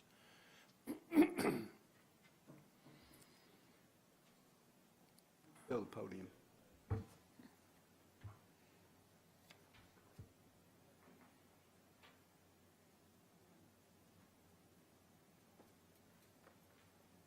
The use permitted on that lot would be based on what it's zoned. So, What is it currently zoned? office. Okay, so it could not be used as office space, or it could not be used for an office use. No, on it its could own. be used for uses permitted in the office zoning. But you said that that would need to be a minimum of 1 acre before it could be used. So that lot by itself could not be used for, It's a substandard lot of record, is what it is. But that does not mean that it cannot be developed. okay, so it is grandfathered then so that it could conceivably be used for an office usage by itself. It could. And we would be hard put to deny that use if it was to be applied for. Obviously, it would have physical limitations just because of the size of the tract, but it could be developed. And if it were to be developed and that owner were to present a site plan that showed access to Kingston Pike, you've testified that there would be some issues with the proximity to the existing driveway, but could we really deny that use under the ordinance if they wanted access for that lot as a freestanding Well, lot? access would be something that would be looked at as part of the site plan. I mean, to develop a piece of property, you will get access of some type. Okay, and we we would not couldn't, deny access for the development. okay, we could not deny access for that development. That's right. And the adjacent property, which we think it'd be great if they could get access through the urban engineering and the bank property, that'd be great, but there's nothing saying that those people would have to grant them that access. There's no way they could be compelled to grant that access, right? Right, they would have to work that out with that property owner. Okay, so we have effectively a landlocked piece of property here that would effectively have to be granted access. And if they were to develop that piece of property, if we were to grant this request for this access to it right now, if they were to put a building on there and submit a site plan, that access point would have to be, that would be under review, and it would have to be, we could say you could move to the right, you could move to the left, but we wouldn't necessarily have to accept where it is proposed on this one, on their current request. Well, if you granted access to where they're showing it, that's where the access would be.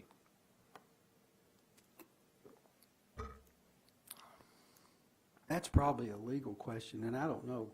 I mean, I'm pretty confident the reason we're here tonight has to do with wanting an access so that we later on can't review it again. The position will be that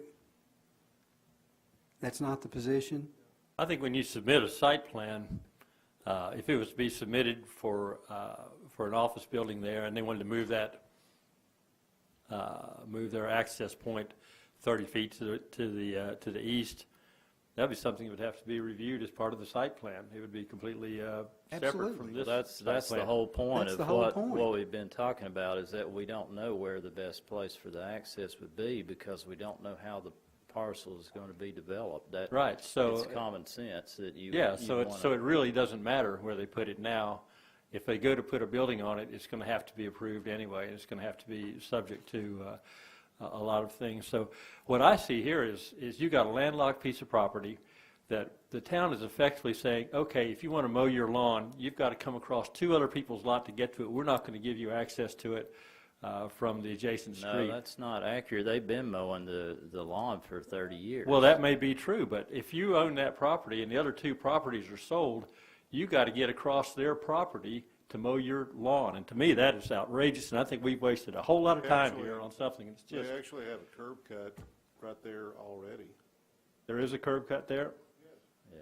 So they have access You then? can see it in the aerial.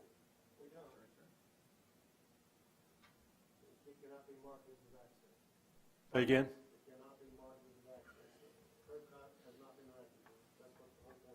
So the point is, if they want to market it, they want to assure somebody where the access is going to be. That's the problem. Nobody knows where it's going to be until we have an opportunity to look at the entire piece of property. You can mow it, though, with the curb cut, correct? They have been since it's been in the town. They've been accessing it to mow it. It's there now, I see it.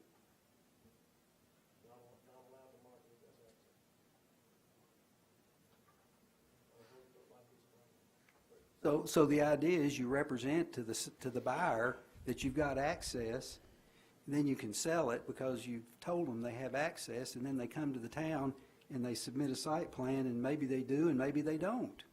That's not a particularly good result either. You know, they're going to be entitled to access somewhere. We can't deny them access. We might even, if we decide that it's unsafe to put an access in a particular place, then, as I've told Mr. Pratt, we may have to, if the town decides to devalue their property by making their access in a place where it's not, where it hurts the value because of public safety reasons, we may have to compensate them for that. But that's a decision to be made at the time when we normally decide about access, not before we even, in a vacuum, without knowing anything about how it's going to be developed. You know, as I look at this, and having I'm a member of the Planning Commission, so I'm intimately familiar with this. You know, there's been a heck of a lot of discussion, and one point I will agree with Alderman Markley. It's probably been a lot of unnecessary time. You know, as I've listened to everybody, we've already had, just for lot marked 1.02, just during the discussions tonight, there's been 3 different potential access sites mentioned.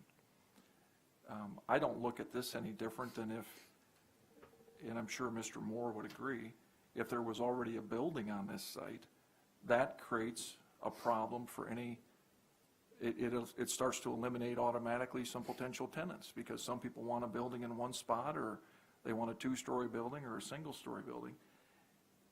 As was stated early on, the access denial at this time was simply due to the work that was brought to the table at that moment. I can't speak for the entire Planning Commission, but I can speak for myself. There was never an intent to say this is a permanent denial of access to that property. And during my time involved with this community, and I've been on the Planning Commission for, I believe, 9 years, I have never seen an attitude where we have worked to landlock a piece of property. That goes against the grain as everything that we've tried to do to be a business-friendly community. This is almost craziness. You know, even as Mr. Moore said, yes, there's nothing to argue about one of the reasons that can make it difficult to market a piece of property is access. But it is not the only reason. There's several reasons here. You're going to lose some potential clients because the property isn't big enough to begin with. I mean, when a proper site plan is bought, there has always been, in every meeting I've been involved with, a certain amount of reasonableness to work to accommodate and offer suggestions as to how we can best help the owner of that property utilize it. I am just dumbfounded at all of this concern that this denial for doing this this regrading in the back for the movement of water we've cast this in stone permanently. I mean, this thing has been taken to such an extreme that it borderlines on being ridiculous. When you talk about access points, as Mr. Beckett said, one of the things that comes into play is the type of vehicles that are going to move in and out of there. Well, we don't even know what kind of vehicles are going to move in and out. I mean, perhaps at the end of the discussion, sometime in the future, a determination may be made that the 61.9 feet is perfectly fine. But depending on the use of that property, we might say that's the craziest thing ever. So that there are so many other issues that are unknown that I'm dumbfounded that we have spent almost 2 hours on this discussion. Certainly, there's probably been some learning that's taken place, but we're right at the same spot we were before.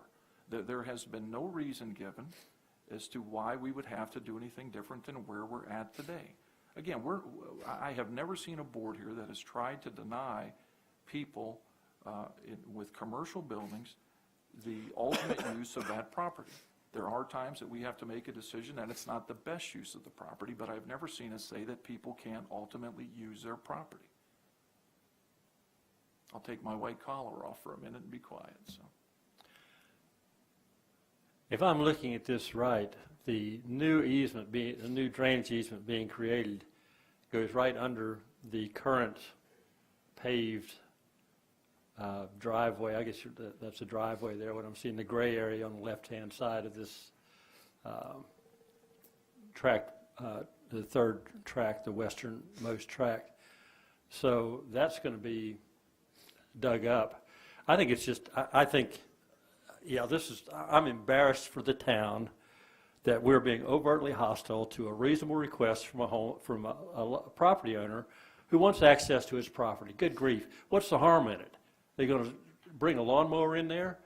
If they want to do something, if they want to develop it, possibly we may determine at some future time that there's a better point of access than what's shown here. But why on earth would you deny a property owner something that they feel would help market their property? For crying out loud, what is our problem? we don't have a free-for-all in our community. We've denied proper uses. We word it differently. We have denied uses of property on more than one occasion. Well, I would think you would have to have a reason to do that. Where's the harm in saying, okay, yeah, we see you got a landlocked piece of property here. Here's access to it. And then whenever they go to develop it, it's going to have to be reviewed. It may not be the optimum place on that particular piece of property, or maybe they might all three get joined up together and it becomes moot. But at this point, a property owner is making a request, and we're being overtly hostile to them, saying, no, you can't have, we're going to make it difficult for you to market that piece of property because we don't know what's going to happen there in the future. Good grief. Excuse me, but we talk about being business friendly. This is just overtly hostile to property owners. I guess we could go the extreme and just throw out all the ordinances that we have. No, we don't have to go to the extreme. We have to grant a reasonable request. This is not a reasonable request. At this point in time, it doesn't meet the ordinance that we have at hand. We are not denying use of the property. As I stated before, this is not the only reason that this property has marketable issues. And I can't think of, you tell me one piece of property, and you may prove me wrong, I look forward to the opportunity, that we have denied people the ultimate use of their property. Well, there's a whole lot of people that would be happy to stand up and respond to that. Okay, well, then they can show up. But I asked you tell me one piece of property that we have ultimately denied the complete use of a piece of property. I think I could probably prepare you a long list. I don't have anything at hand right now, but the fact that most of the developers in Knox County and surrounding area choose not to do business in Farragut because of the difficulty encountered, this is a prime example of it. But that isn't the question. I asked the question, tell me a piece of property that we have told people that they cannot use that property in any way, shape, or form. I don't know about in any way, shape, or form. Well, exactly. We have not said they can't use the property. We have, as I said earlier, we haven't even said they can never have access. We simply have said, lay out to us a design where we can make sure that the access is proper for the use of the property, and we take into account all of the potential safety hazards that might exist. Well, there's 100 feet here. Take away probably, what's the width of that, the easement for the drainage easement that you're putting down here? What's the width of that easement?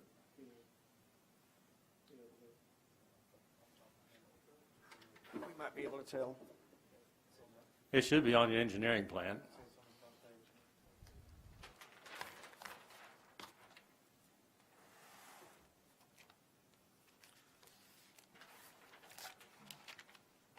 Situate right there on that one, that's the, we have an engineer here, what's the width of that easement?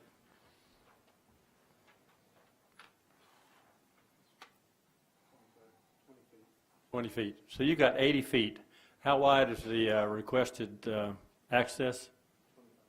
25. So you got 45 feet coming off of a 100-foot wide lot. That leaves 55 feet. That's all the room for adjustment you have there. I mean, I think you ought to be able to show cause, where's the harm in granting this? Where is the harm? And if you can't show where there's harm, then let the people have their access. At some point, we've got a request for allowing the access. If you think the access is fine, you can grant the access. If you want to grant the variances without any showing of hardship, then that to me is a problem. Well, I think they've shown the hardship. They've demonstrated they have difficulty in marketing this property if they can't show that it has access. Well, Bob, we know that if the property is sold and something's going to be developed there, we have to grant them access. We have to do that, and we will do that in the right place. When they come forth to us with a plan and we can see all the potential for it and all the parts of it, like parking and all the other things, landscape, everything that's involved. We can't tell them that now.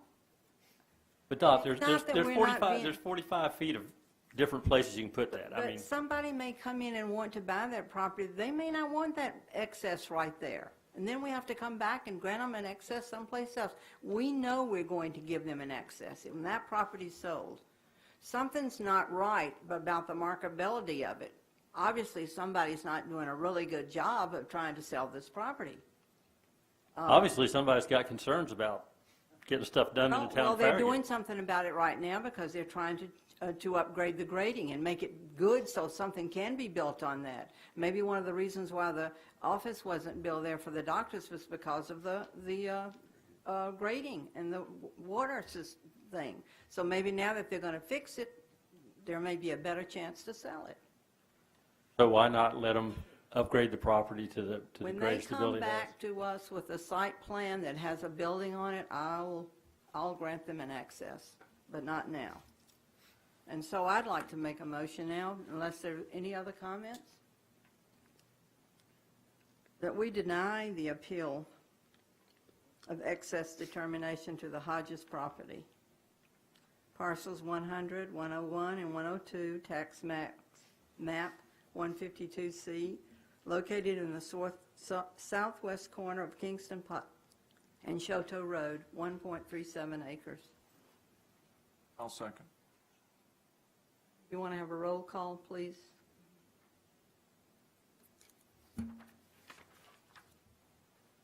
Alderman Honkin. Before I answer, I want to make sure a point of clarity, because we've switched to making these in the affirmative. Oh, okay. Sorry. I think the way that Vice Mayor LaMarche's motion has been made has been to deny the access. So if you want to vote to deny the access, then you would vote in the affirmative, yes. If you Thank vote to approve the access, then you'd vote no. I wanted to make sure I said it right, so I will say aye. Alderman LaMarche. Yes. Alderman Markley. No. Alderman Pinchuk. Yes. Mayor McGill is absent. The motion passes 3-1. Thank you very much. Thank you. Town administrators report. Vice Mayor, I can't remember anything I would have had, so I just would say I don't have anything to report tonight. The town attorney's report. Well, I had a really long report, but I think I'll save it for another time. No report. Well, thank you. The Farragut Board of Mayor and Aldermen is now ended.